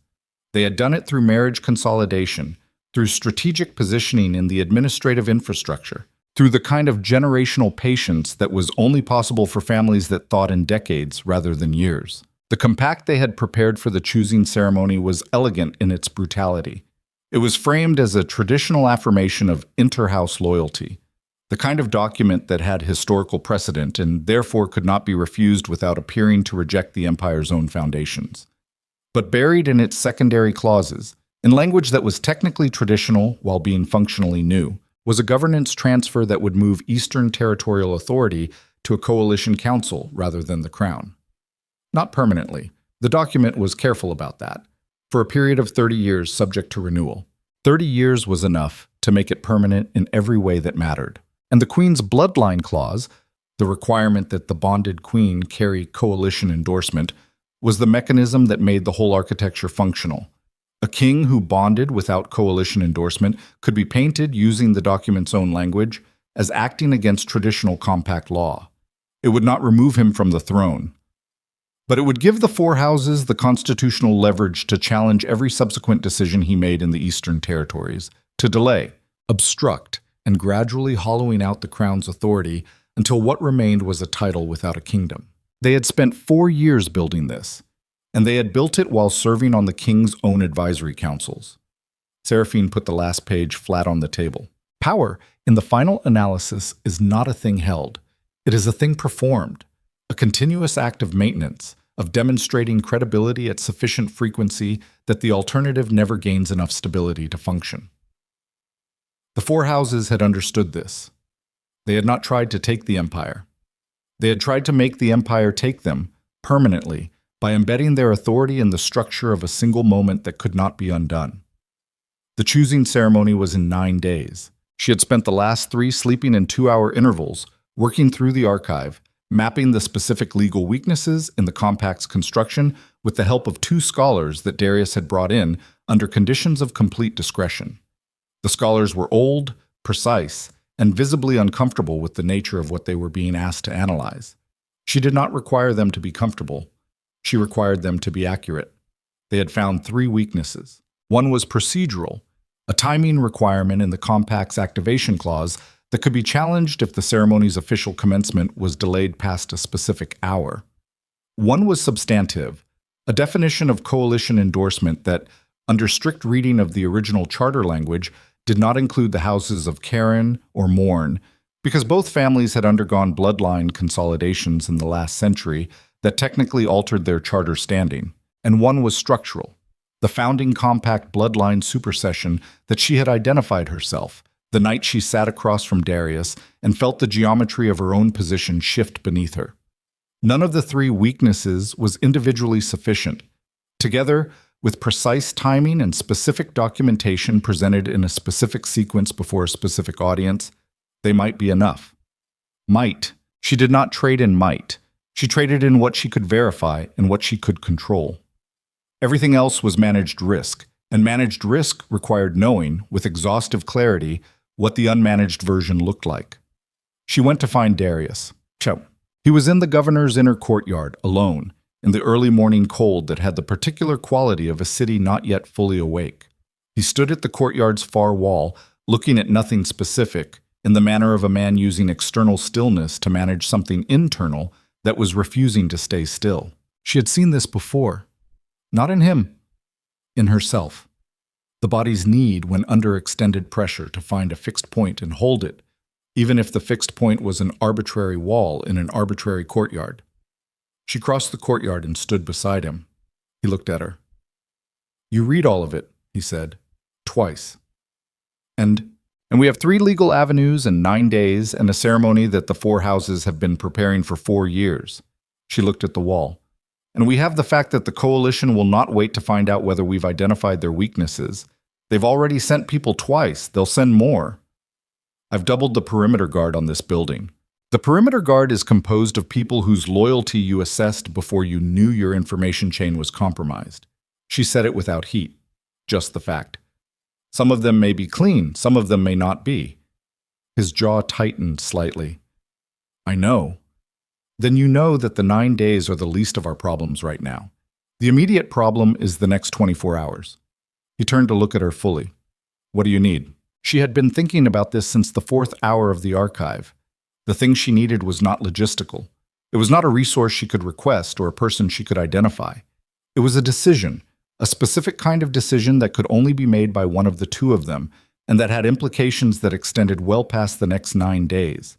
The founding compact bloodline supersession only functions as a legal argument if it's claimed, she said, not implied, not referenced. Formally claimed before a legal witness in a document that can be presented at the ceremony. He was very still. If I claim it now, she said, I become a visible target, not just for the coalition, for anyone with an interest in keeping the founding compact bloodlines neutralized. The people who killed my mother. She held his gaze. I have spent 17 years making myself invisible to those people. I know. If I claim it, I cannot be invisible again.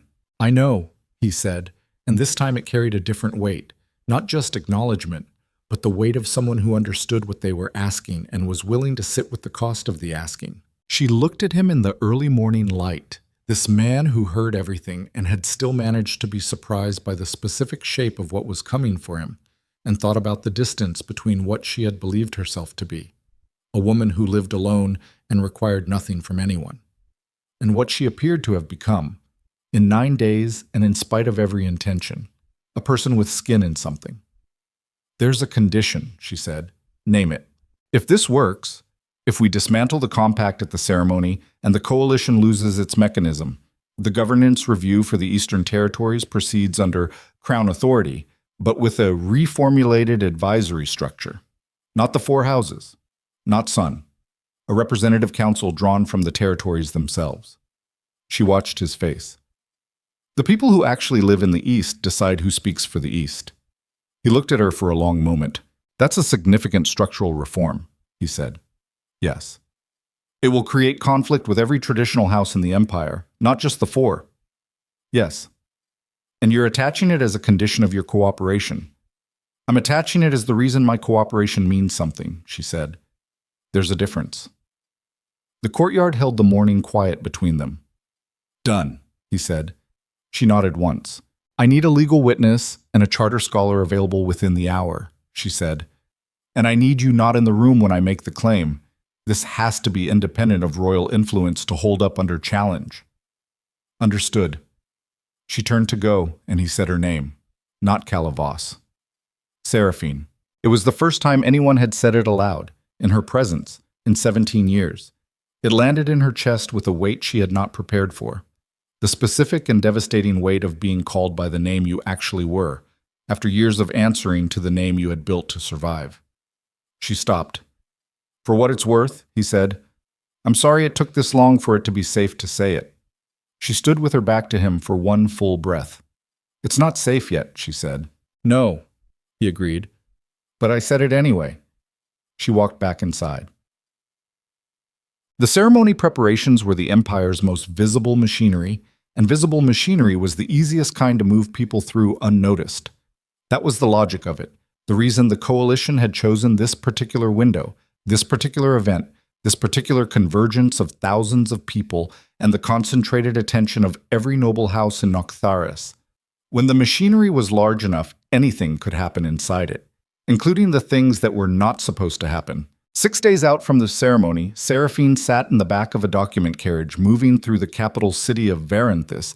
They had relocated from Valkyrin 4 days ago, moving under a cover of the survey's official return, and watched the city through a slatted window with the specific attention of someone cataloging exits. Varanthus was a different scale than Valkyrin. Where Valkyrin was a city of function, of harbor work and merchant trade, and people who were too busy earning a living to pay close attention to what their neighbors were doing, Varanthus was a city of display. Every building was making an argument. Every street was a statement about whose money had been here longest. The palace rose from the city's center not like a feature of the landscape, but like a correction to it, as if the city had been built around the specific intention of framing that structure. That particular accumulation of black stone and silver finial, that specific declaration of what authority looked like when it had been there long enough to calcify. She had never been to the capital. She looked at it with the eyes of someone trying to learn a city in less time than a city was designed to be learned. Marin was beside her. Marin, who had arrived at the document carriage staging area 2 days ago with a travel pack and the expression of someone who had made a decision and was not going to discuss it, and who had said, when Seraphine looked at her, "You're walking into the capital city of an empire with 9 days until a political detonation, and you're doing it with one king and a compromised advisor and no one who knows you. That's idiotic. I'm coming." Seraphine had not argued. She was learning to stop arguing about which resources were acceptable when the alternative was insufficient ones. "The palace district," Marin said, looking through the slat. "I assumed it would be bigger." "It's bigger than it looks from this angle. Everything in this empire is bigger than it looks from the outside." A pause. "Are you going to tell me what the plan is?" "There are 3 legal weaknesses in the Coalition's compact. We're going to present them in sequence at the ceremony before a sufficient witness audience, using documentation that cannot be pre-suppressed because we're not filing it through any channel the Coalition has already compromised." "How are you filing it?" "Directly, in person, at the ceremony itself." Marin was quiet for a moment. "That's a very public way to do something that powerful people don't want done." "Yes. Those powerful people will have guards at the ceremony." "Yes. And you're going to walk up to the front of the most watched event in the Empire and make a formal legal claim that you've spent 17 years making certain no one knew existed." "Yes." Marin looked at her with the expression she reserved for things she found simultaneously unreasonable and inevitable. "All right," she said. "What do you need me to do?" The Coalition moved on day 7. Not at the palace. Not at Seraphine. They moved at the legal record. Someone, a name Seraphine did not recognize and Darius identified within 6 hours as a secondary operative of House Aldrich, filed a preemptive challenge with the Imperial Charter Court. The challenge was narrow and specific. It contested the validity of any founding compact bloodline claim made without continuous and verifiable record documentation, arguing that a bloodline absent from the official registry for more than 15 years was legally dormant and could not be revived unilaterally. It was, she had to acknowledge, a good move. It did not block the claim. It complicated the claim, added a procedural hurdle that would require the Charter Court to issue a preliminary ruling before the claim could be formally recognized. And preliminary rulings in the Imperial Charter Court took a minimum of 30 days. The ceremony was in 2. She sat with Darius and the 2 scholars and Marin and the man they had identified as their most reliable legal resource, a Charter Court advocate named Pell, who was 60 years old, had the professional demeanor of someone who had spent 4 decades in rooms where very bad things were being decided, and had agreed to work with them because, As he put it, he had spent 30 years watching the four houses corrode the legal infrastructure of the empire from the inside, and was unwilling to retire without having pushed back at least once. "They're not trying to win the challenge," Pell said. He set the filing on the table and pressed it flat with one hand. "They're trying to create the appearance of a procedural barrier, so that when you make the claim at the ceremony, there's an official document that says it's in dispute. It doesn't stop you. It gives them the language to contest it in front of the audience." "Can we counterfile?" Seraphine asked. "We can, but a counterfiling goes through the same court and the same minimum timing applies. So we can't beat them on the procedural timeline." "No." "Then we don't try." She looked at the filing. "We make the counterfiling anyway. We make it public. And we make certain that the audience at the ceremony knows that the challenge was filed by a House Aldrich operative 2 days before the event. The challenge stops being a legal tool and becomes evidence of the coalition's preemptive maneuver." Pell looked at her with the evaluating expression of a man recalibrating. "That's a political argument rather than a legal one," he said. "We're standing in front of 1,000 people at a choosing ceremony. The legal argument is backdrop. The political argument is what the audience decides to believe." She looked at Darius. "You need the audience to choose, not to be ruled." He held her gaze. "Yes." There was a thing that happened between them in moments like this. A specific alignment, a convergence of two minds arriving at the same understanding through different routes and recognizing each other's arrival. She had no clean language for it. She did not try to find any. She noted it and moved forward. 2 days, she said. "We prepare for 2 days, and we walk into the ceremony with everything we have, and we make the argument in front of everyone at once. And if it doesn't work," Marin said from the corner, with the flat practicality that Seraphine had come to rely on precisely because it never softened things. "Then we're no worse off than we were before," Seraphine said, "except more visible. You've been invisible for 17 years. You're very bad at this visible thing." "I'm learning, Trata." The night before the ceremony, she could not sleep. This was not unfamiliar. She had not slept well in 9 days, managing on the short intervals her body demanded and the rest of the time using the wakefulness for productive ends. But this particular wakefulness was different in texture. The productive work was done. The archive had been combed, the legal arguments had been prepared, the documentation had been verified 3 times by Pell and once more by the charter scholars, and the physical preparation, her presence at the ceremony, her positioning, the specific sequence of moves she and Darius had mapped out together over 8 hours 2 days ago, was as ready as it could be made. There was nothing left to prepare. So the wakefulness had nothing to do except sit with her. She went to the narrow window of the palace chamber she had been given, a room in the secondary residential wing, plain by palace standards, which meant still the most ornate room she had ever slept in, and looked at Varanthus in the dark. The city was lit for the ceremony. Lanterns on every major thoroughfare, silver banners from the palace district down to the harbor entrance. A city performing its joy at the prospect of a queen, regardless of who that queen turned out to be. Because the performance of collective joy was part of the social architecture that made large groups of people feel they were part of something rather than subject to it. She thought about her mother, not often. She had made a practical decision, years ago, to limit the frequency of that particular thinking, because grief without boundaries was a resource drain, and she had never had resources to spare.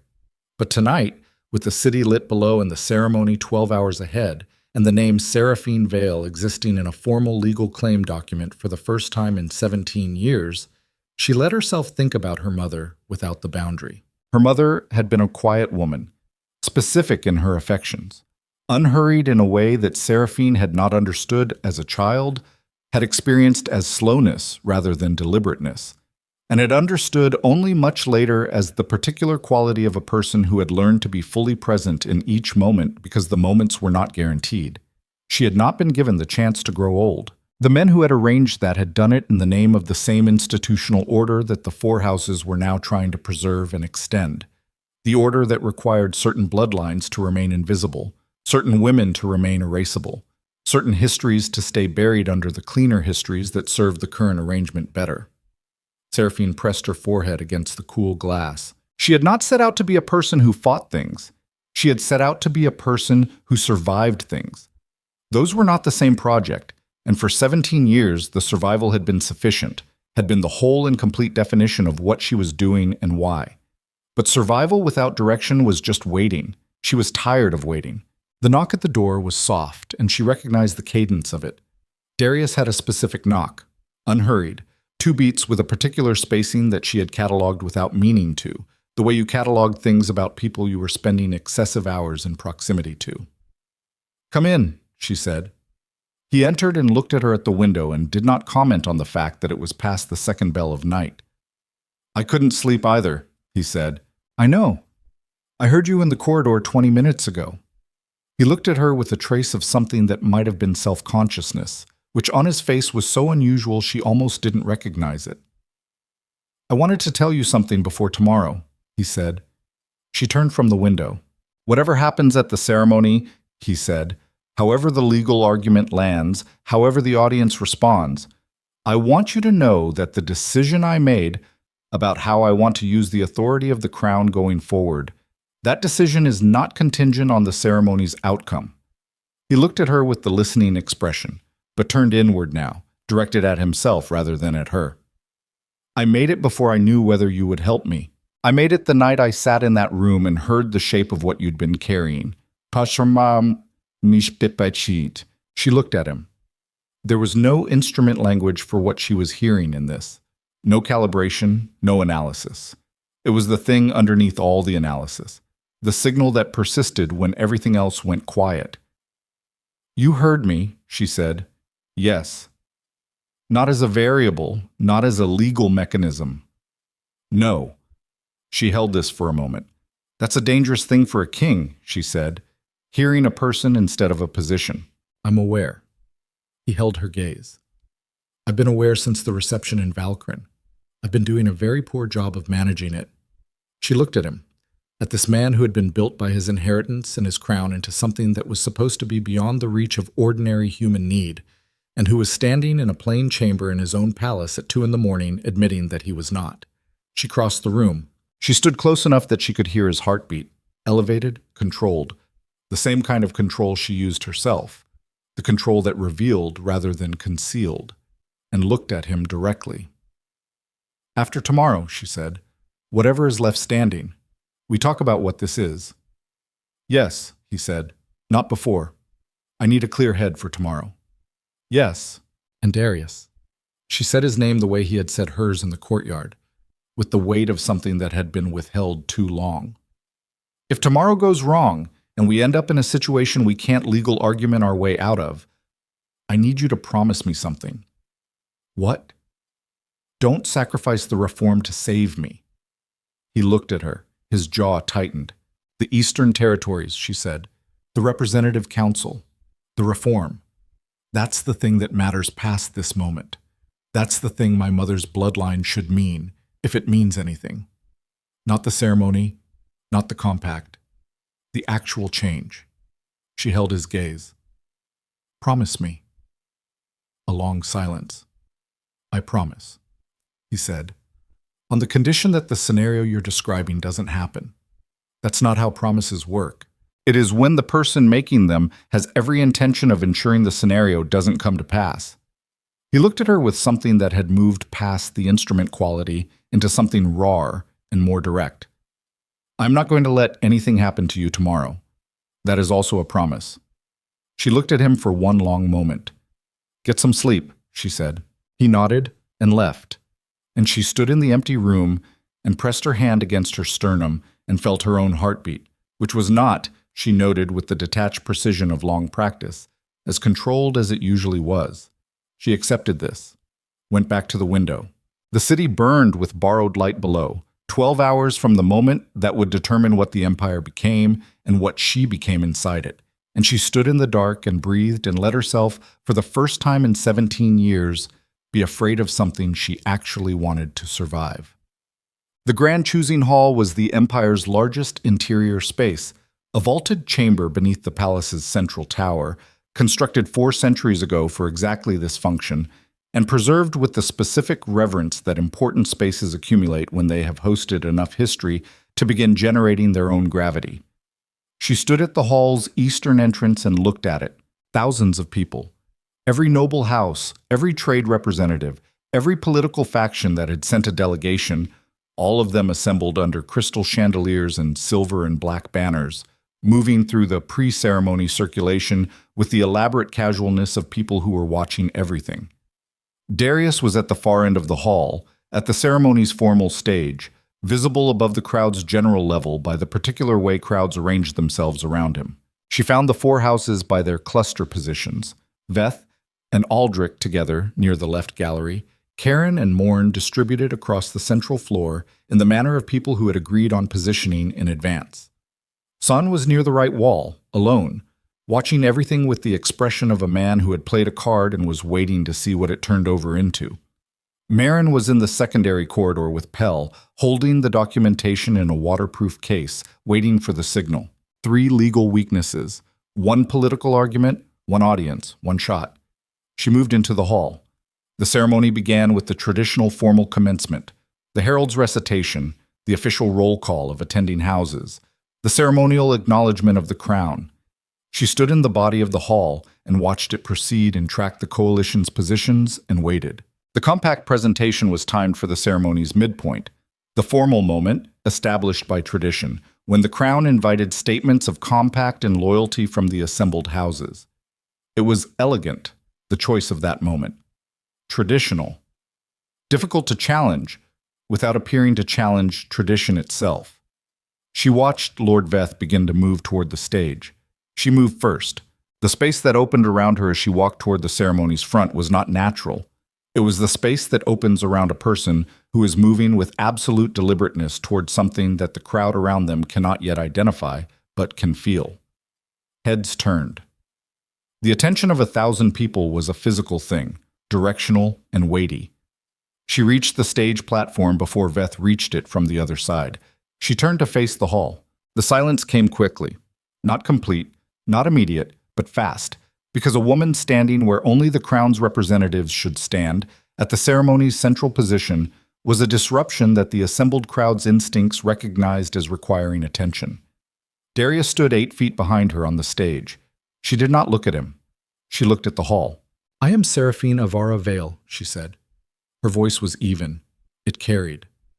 Last surviving heir of the Vale bloodline, recognized under the original founding compact of Noctharis as a primary charter bloodline, the recognition of which predates and supersedes all subsequent coalition and house compact structures. The silence in the hall changed quality. Lord Veth had stopped moving. "I am here to formally enter into the record of the ceremony," she continued, "the following challenges to the compact currently being prepared for presentation. First, a procedural challenge to the activation timing under Clause 7 of the compact, which requires— the sound of it was not loud. It was the specific crack of a short crossbow bolt, high velocity, and it came from the left gallery, and it did not hit her.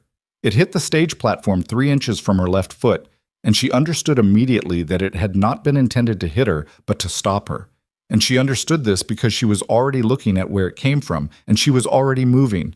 The hall erupted, not into panic, into the specific contained chaos of 1,000 trained political operators simultaneously reassessing everything they had believed about this moment and what it was becoming. Darius moved. She felt him before she saw him, felt the displacement of air, the specific speed of a man crossing 8 feet in less time than it should take. And then he was between her and the gallery, not performing protection, but enacting it. And his hand found her arm and his voice was at her ear, and he said, "Keep talking." She looked at him. His eyes were on the gallery, on the guards already converging on the bolt's origin point, on the specific chaos of a moment that had just become irrevocable. "Keep talking," he said again. "The whole hall is listening." She looked at the hall. 1,000 faces, every one of them waiting. Veth frozen at the platform's edge, sawn against the wall with an expression that had moved from watchful to something she could not quite read. The four houses' positions disrupted, uncertain, the coherence of their pre-planned moment fractured by a bolt from one of their own operatives that had missed and hit wood, and turned a controlled presentation into an open event. Some moments cannot be recovered. The coalition had just publicly attempted to silence a legal claim in front of 1,000 witnesses. She turned back to the hall. "First," she said, and her voice did not shake, "a procedural challenge. And then the second bolt came, and this one did not hit wood, and the sound Darius made was not a sound she had heard from him before. And everything in the hall went to a different kind of chaos entirely, and Seraphine caught him before he fell, and looked at the wound in his left shoulder, and looked at the hall, and made, in the space of a single breath, the only decision available to her. She did not stop talking. This was the fact that the hall would remember longest. Not the bolt, not the blood, not the chaos that moved through 1,000 bodies like a wave through standing water. What they would remember was the woman who caught the king with one arm and kept speaking with the other, whose voice did not fracture, whose eyes stayed on the crowd rather than on the wound, who made the choice in a single breath to finish the sentence she had started, because the sentence was the only weapon left with enough range to reach every person in that room simultaneously. First, she said, a procedural challenge to the activation timing under Clause 7 of the Compact, which requires formal presentation before the ceremony's commencement hour. The official commencement record, filed this morning with the Charter Court, places commencement at the third bell. It is now 11 minutes past the third bell. The Compact's activation window has expired, her voice carried. The hall's chaos had not subsided, but it had stratified. The guards moving toward the gallery, the crowd shifting and uncertain. The four houses standing in their positions with the specific frozen quality of people watching a plan come apart in real time. Above all of this, her voice moved through the space with the flat, precise authority of a legal instrument being read aloud by someone who had memorized it under pressure and was delivering it now without the luxury of error. Darius was heavy against her left side. Not unconscious, she could feel him working to hold his own weight, could feel his hand pressed against the bolt's entry point with the practiced efficiency of a man who had been injured before and knew the difference between manageable and catastrophic. The bolt had entered high in the left shoulder, below the collarbone. Deep, but not through. She had assessed this in the same second she had caught him and filed it under the category of things she could not address right now, and moved forward. Second, she said, a substantive challenge to the Coalition Endorsement Clause, which under strict charter language requires endorsement by houses holding unbroken original charter standing. Houses Karen and Morn underwent bloodline consolidations in the years 112 and 147 respectively, both of which altered their charter standing under Articles 9 and 11 of the original compact. Their endorsement does not satisfy the clause. Lord Morn moved from his position on the central floor. Two of the palace guards cut across his path without being directed to. Guards who had been briefed, who knew what this moment was, who had been selected in the last 48 hours specifically because their loyalty had been verified through channels that did not run through the compromised infrastructure. Darius had been more thorough in those 48 hours than she had fully known. She noted this with something that was not quite gratitude and not quite the thing that came after gratitude, but was in the same family. Third, she said, a structural challenge on grounds of founding compact bloodline supersession. The Vale bloodline, documented in the original charter as a primary founding signatory, predates and operates outside the coalition structure entirely. Its formal claim, entered into the record of this ceremony as of this moment, supersedes any coalition compact requiring endorsement by operation of Article 1, the Precedence Clause, of the original founding compact of Noctharis.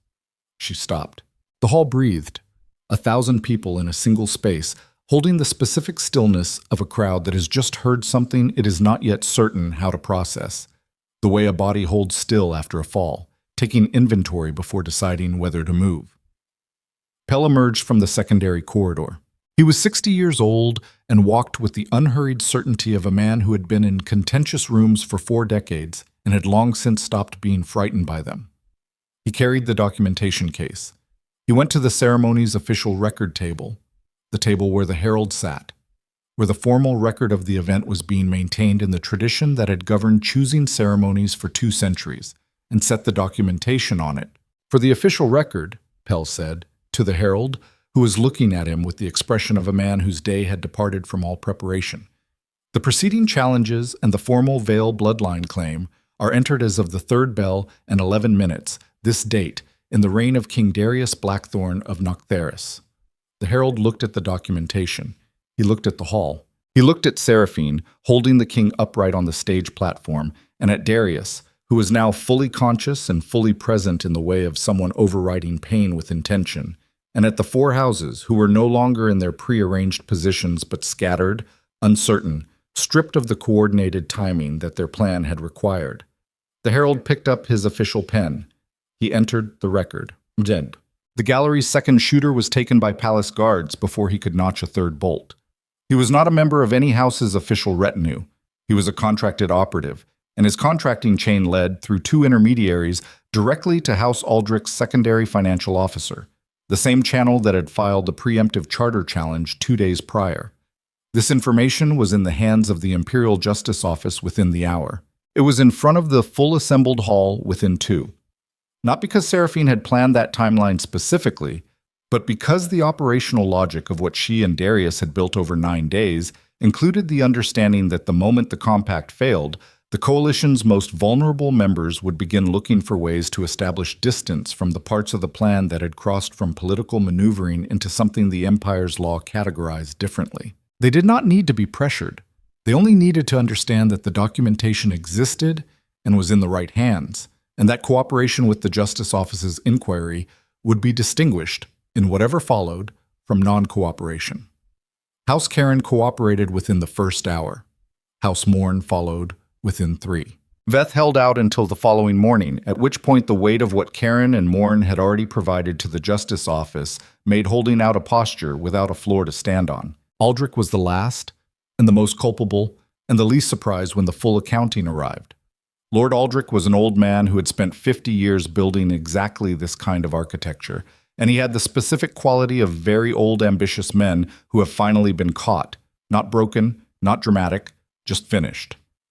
The energy that had sustained the project was gone, and what remained was a man sitting in a chair looking at the documentation of his own work, with the expression of someone who had reached the end of a very long road and found it was a wall. He said to the justice officer who conducted his interview, "I expected to lose eventually.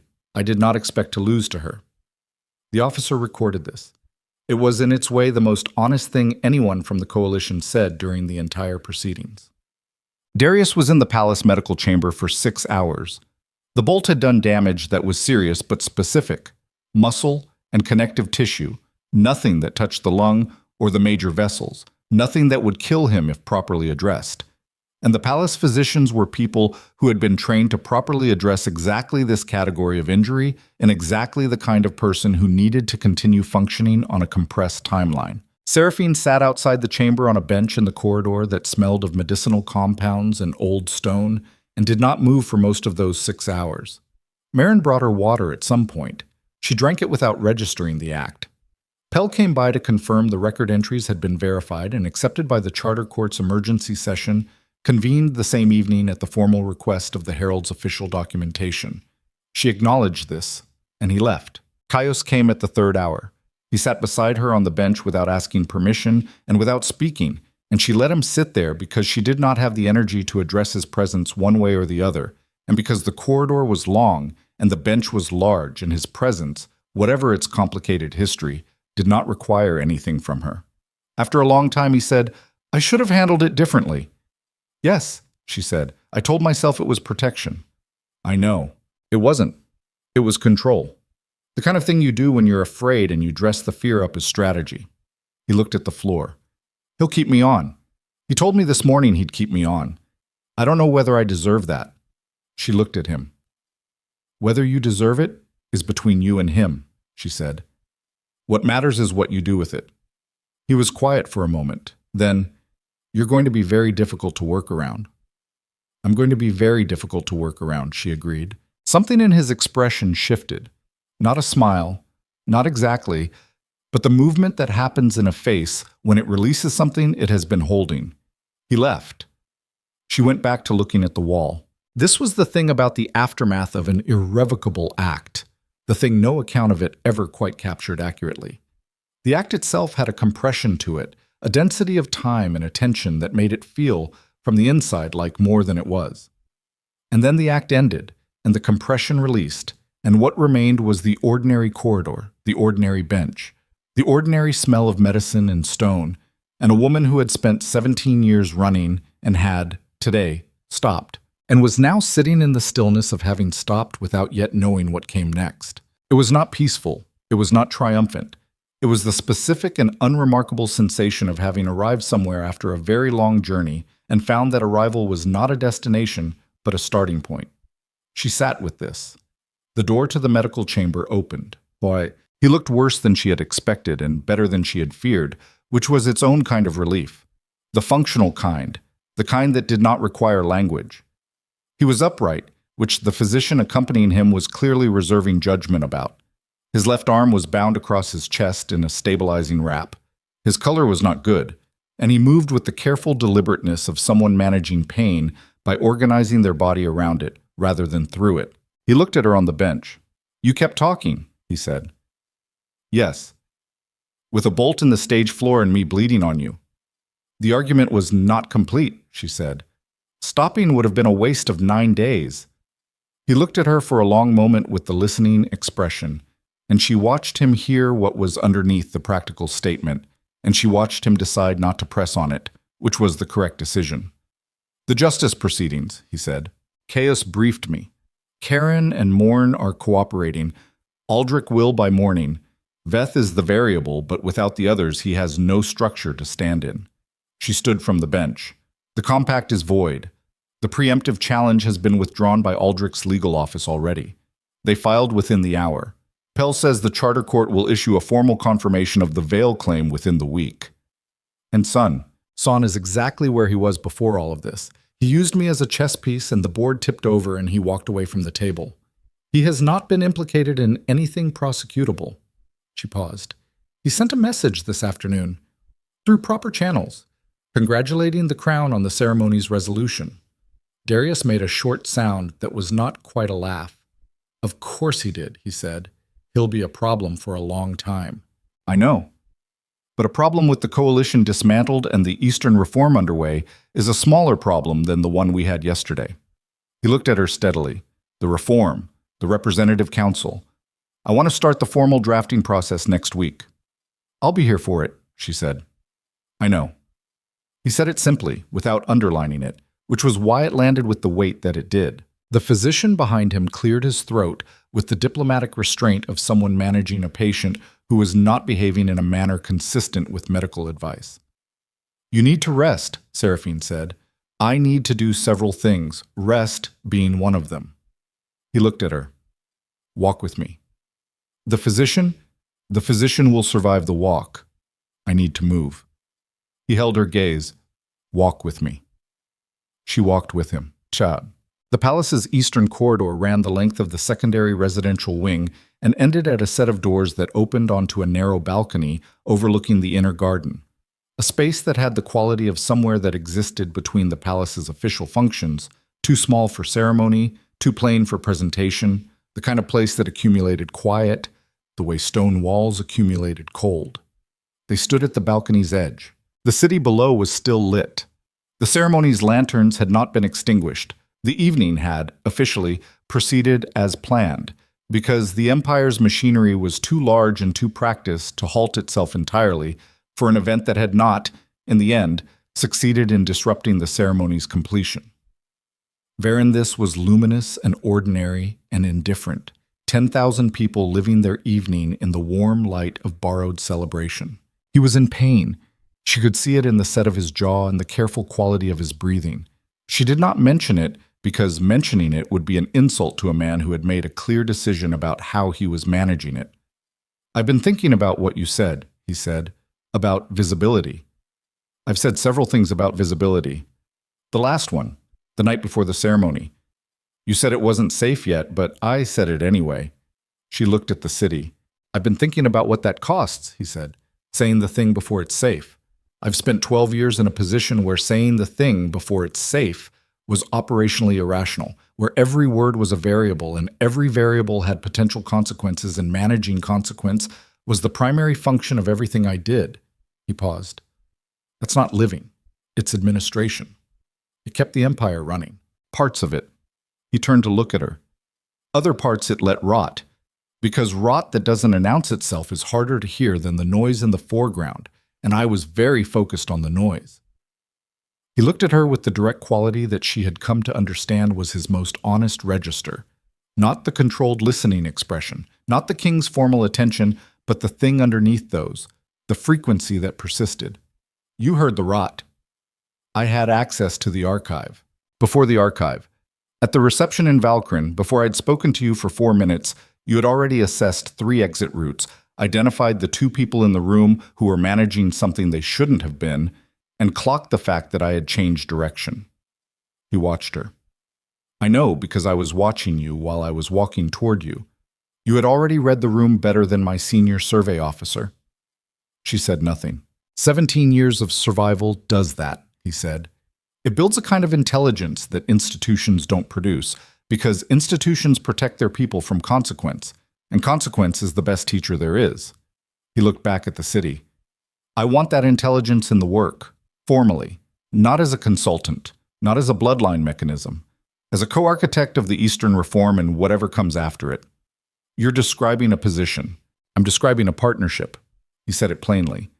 The kind that doesn't have a traditional precedent in this empire's governance structure, because this empire's governance structure was built by people who didn't want it to have one. He turned back to her. I'm aware of what I'm asking. She looked at him. There was a thing that happened in moments of genuine honesty between people who had both spent long years managing their own interiors very carefully, a kind of mutual recognition, the way 2 people who have been traveling separately in the dark acknowledge, without spectacle, that they have arrived at the same place.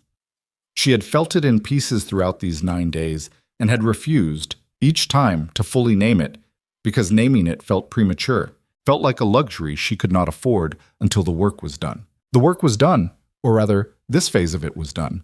The next phase was beginning. And the next phase was, she understood with the complete and practical clarity that had governed every real decision she had ever made, not something she wanted to walk into alone. She had not wanted to admit that. She was admitting it now. There will be people who contest it, she said. Every traditional house not already implicated in the coalition will view the arrangement as destabilizing. Yes, Son will use it as leverage of a different kind. Yes. And you're going to have to navigate a governance reform, a justice proceeding, a charter court confirmation, and a political landscape that just watched its most established power block collapse, all simultaneously. Yes. That's an extraordinary amount of simultaneous navigation. It is. He held her gaze. I find I'm less concerned about it than I was 9 days ago. She looked at him for a long moment, at the wound in his shoulder and the tiredness in his face and the specific quality of his attention, which had not dimmed through any of it, which persisted with the same precision and the same honesty that had unsettled her at a reception in Valkyrin what felt like a very long time ago. She thought about her mother, who had been made invisible for the same reason Seraphine had been made to run, because visible women with old claims and clear eyes were the specific kind of threat that arrangements built on concealment could not survive proximity to. She thought about 17 years of stillness practiced so long it had become its own cage. She thought about what it had cost to speak clearly in that hall today, with a bolt in the floor and blood on her arm, and how the cost had felt different from what she had expected. Not like sacrifice exactly, but like the release of something held so long the holding had become invisible. After the charter court confirmation, she said. After the justice proceedings have a stable shape. After the Eastern Reform drafting has at least a working framework. She watched him. Then we talk about the structure of the partnership. That's 3 conditions. Those are 3 timelines. I'll be working all of them. He looked at her with something that moved through the instrument quality of his usual expression and arrived somewhere else, somewhere less calibrated, more present, the expression of a man who had stopped managing a response and was simply having one. All right, he said. In the meantime, she said, you need to go to bed. You were shot this morning. This afternoon. Go to bed. I'm going. He did not move immediately. Seraphine? She looked at him. Thank you, he said. Not for the legal arguments, for...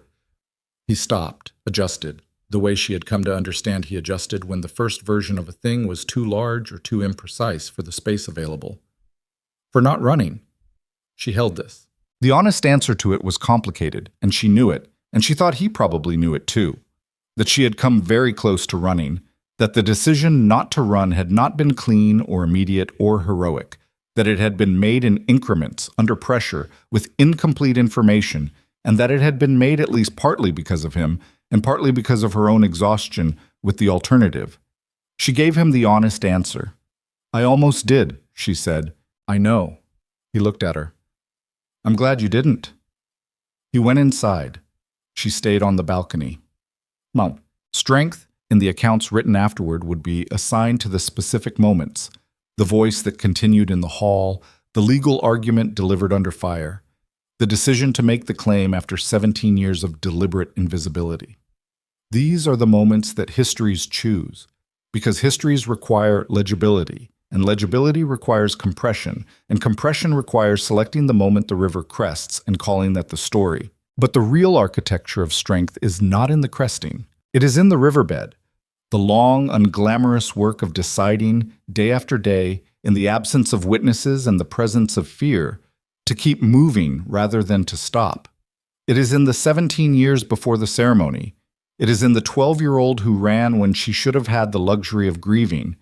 It is in the woman who mixed compounds at a workbench at midnight and called it safety and built an entire life inside the definition of that word, because the definition was the only ground that held, and then let it go. The letting go was the hardest part, not the legal claim, not the ceremony, not the bolt in the floor. The letting go of the architecture that had kept her alive long enough to stand in that hall, the relinquishing of invisibility as an identity, the acceptance that existing fully and visibly in a world that had reasons to want her gone was not naive and not reckless, but simply the only way that a life, as opposed to a survival, could function. It cost something that did not have a name. She stood on the balcony and felt the cost without trying to reduce it, because that was the only honest way to account for it. Below, Varanthus burned with ordinary light. She stayed until the cold became specific, and then she went inside. The weeks that followed had the quality of water finding its level. Not peaceful, not smooth, but governed by the logic of pressure-seeking equilibrium. The justice proceedings moved through the mechanisms of the Empire's legal infrastructure with the accumulated velocity of a case so thoroughly documented that the primary judicial challenge was organization rather than evidence. Pell oversaw the charter court process with the focused satisfaction of a man doing the last great work of his career.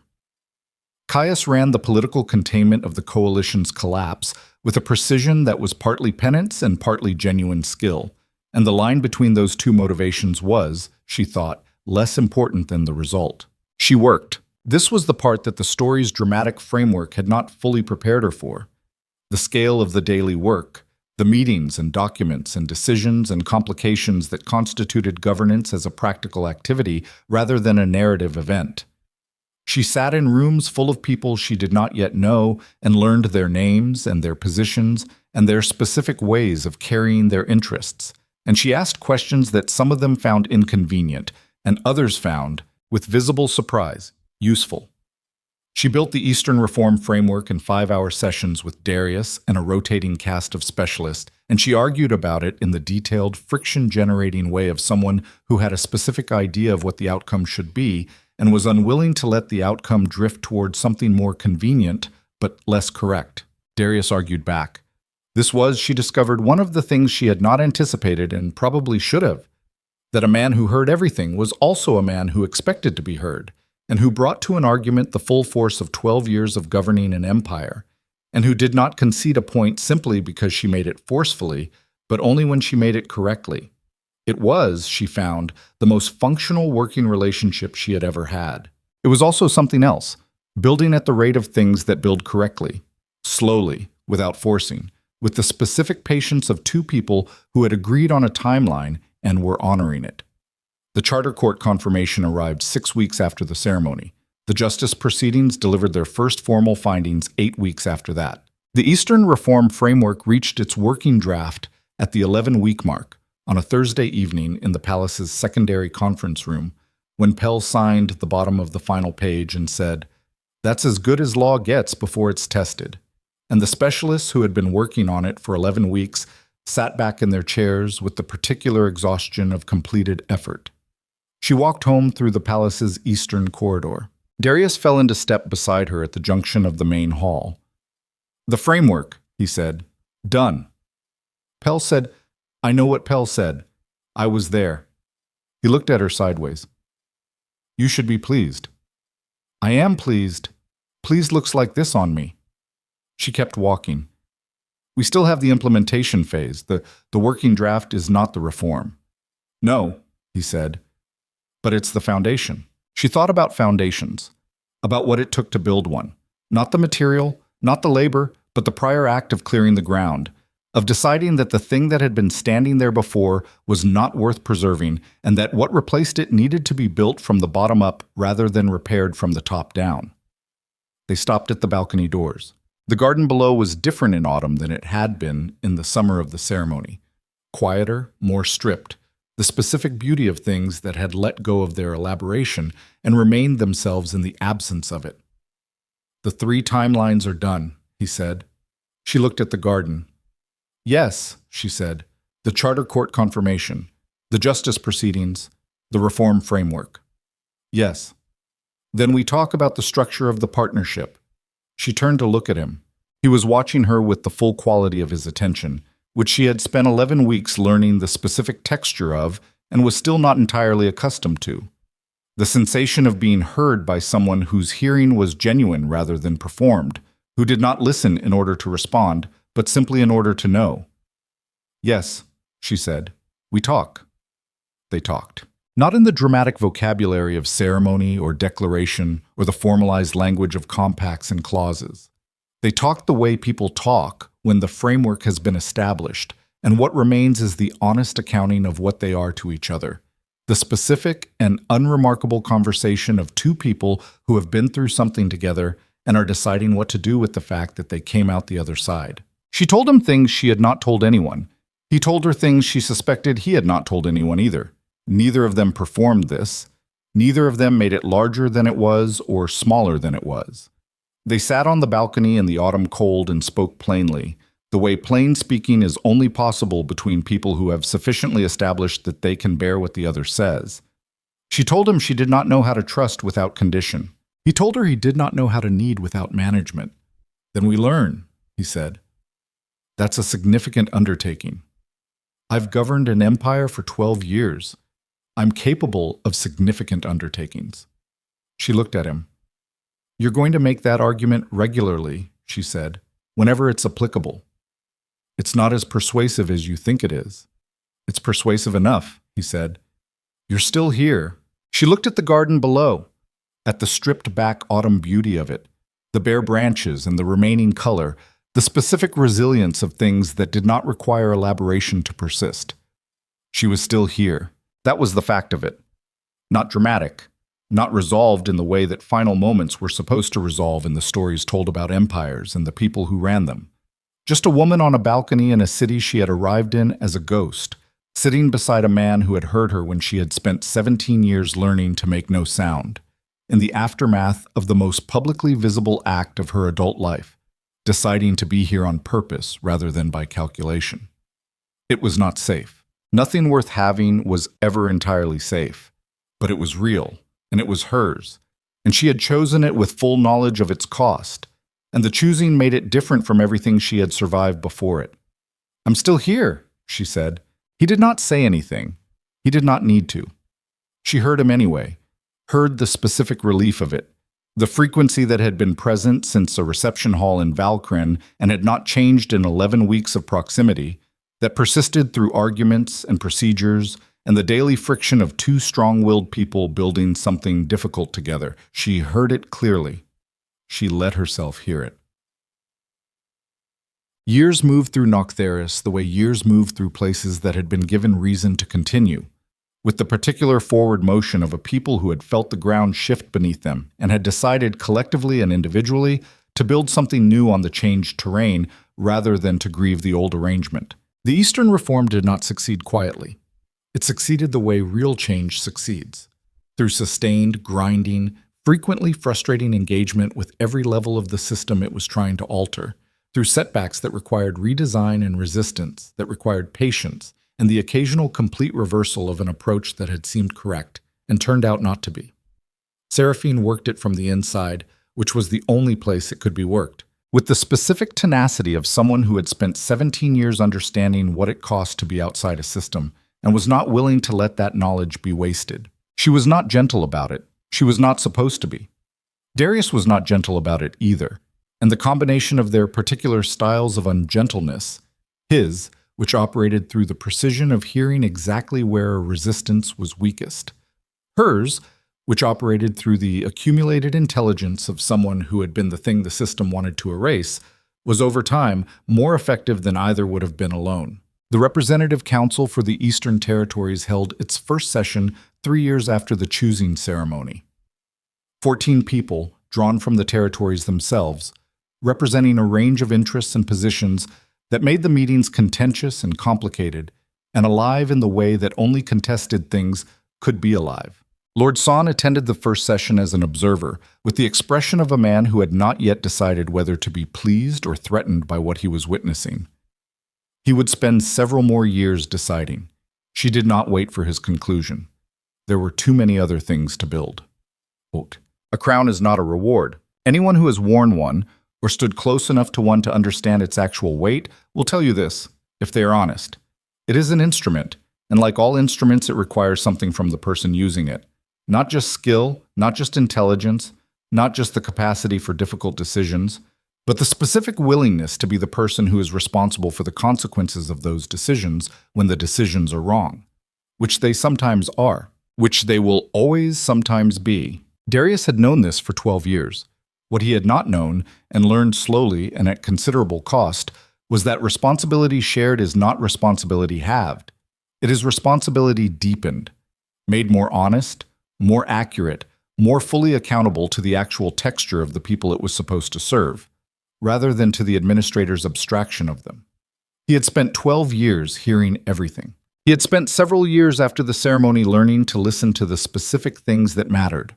The difference was more significant than he had anticipated. It made him, by the accounts of people who served under both administrations, a better king, not a softer one. There were decisions made in those years that were harder than anything from the prior decade, and he made them without hesitation when they needed to be made. But a more accurate one, a less isolated one. A king whose understanding of the empire he governed was not filtered through the layers of institutional distance that power inevitably constructed between itself and the reality it was supposed to represent. He did not claim credit for this improvement. He knew where it came from. Tut. On a morning in late autumn, many years after the choosing ceremony, Seraphine stood on the palace balcony that she had come to use the way she used most useful things, practically, without sentimentality, as a place to think when thinking required a view. The city was ordinary below. Busy, loud, the specific productive noise of a place that was doing the daily work of existing, commerce and argument, and the movement of people living lives that were entirely independent of the palace above them, as they should be, as it was the entire point of governance done correctly that the governed could live their lives without constant awareness of the structure sustaining it. She heard footsteps behind her and did not need to turn. "Council ran long," Darius said. "I know. I was there for the first 3 hours." The Eastern representative sent a new amendment. "I read it this morning. It's better than the last version." He came to stand beside her. His shoulder had healed years ago, completely, with only the specific scar of it remaining as evidence, a thing she knew by touch rather than sight, which was its own kind of history. They stood in the ordinary morning light. "Do you regret it?" he said. Not for the first time. He asked it at intervals, without expectation, as a genuine inquiry rather than a test. She had come to understand this was one of the forms his care took. The willingness to ask the question that most people were afraid to ask because the answer might be inconvenient. She thought about it, as she always did.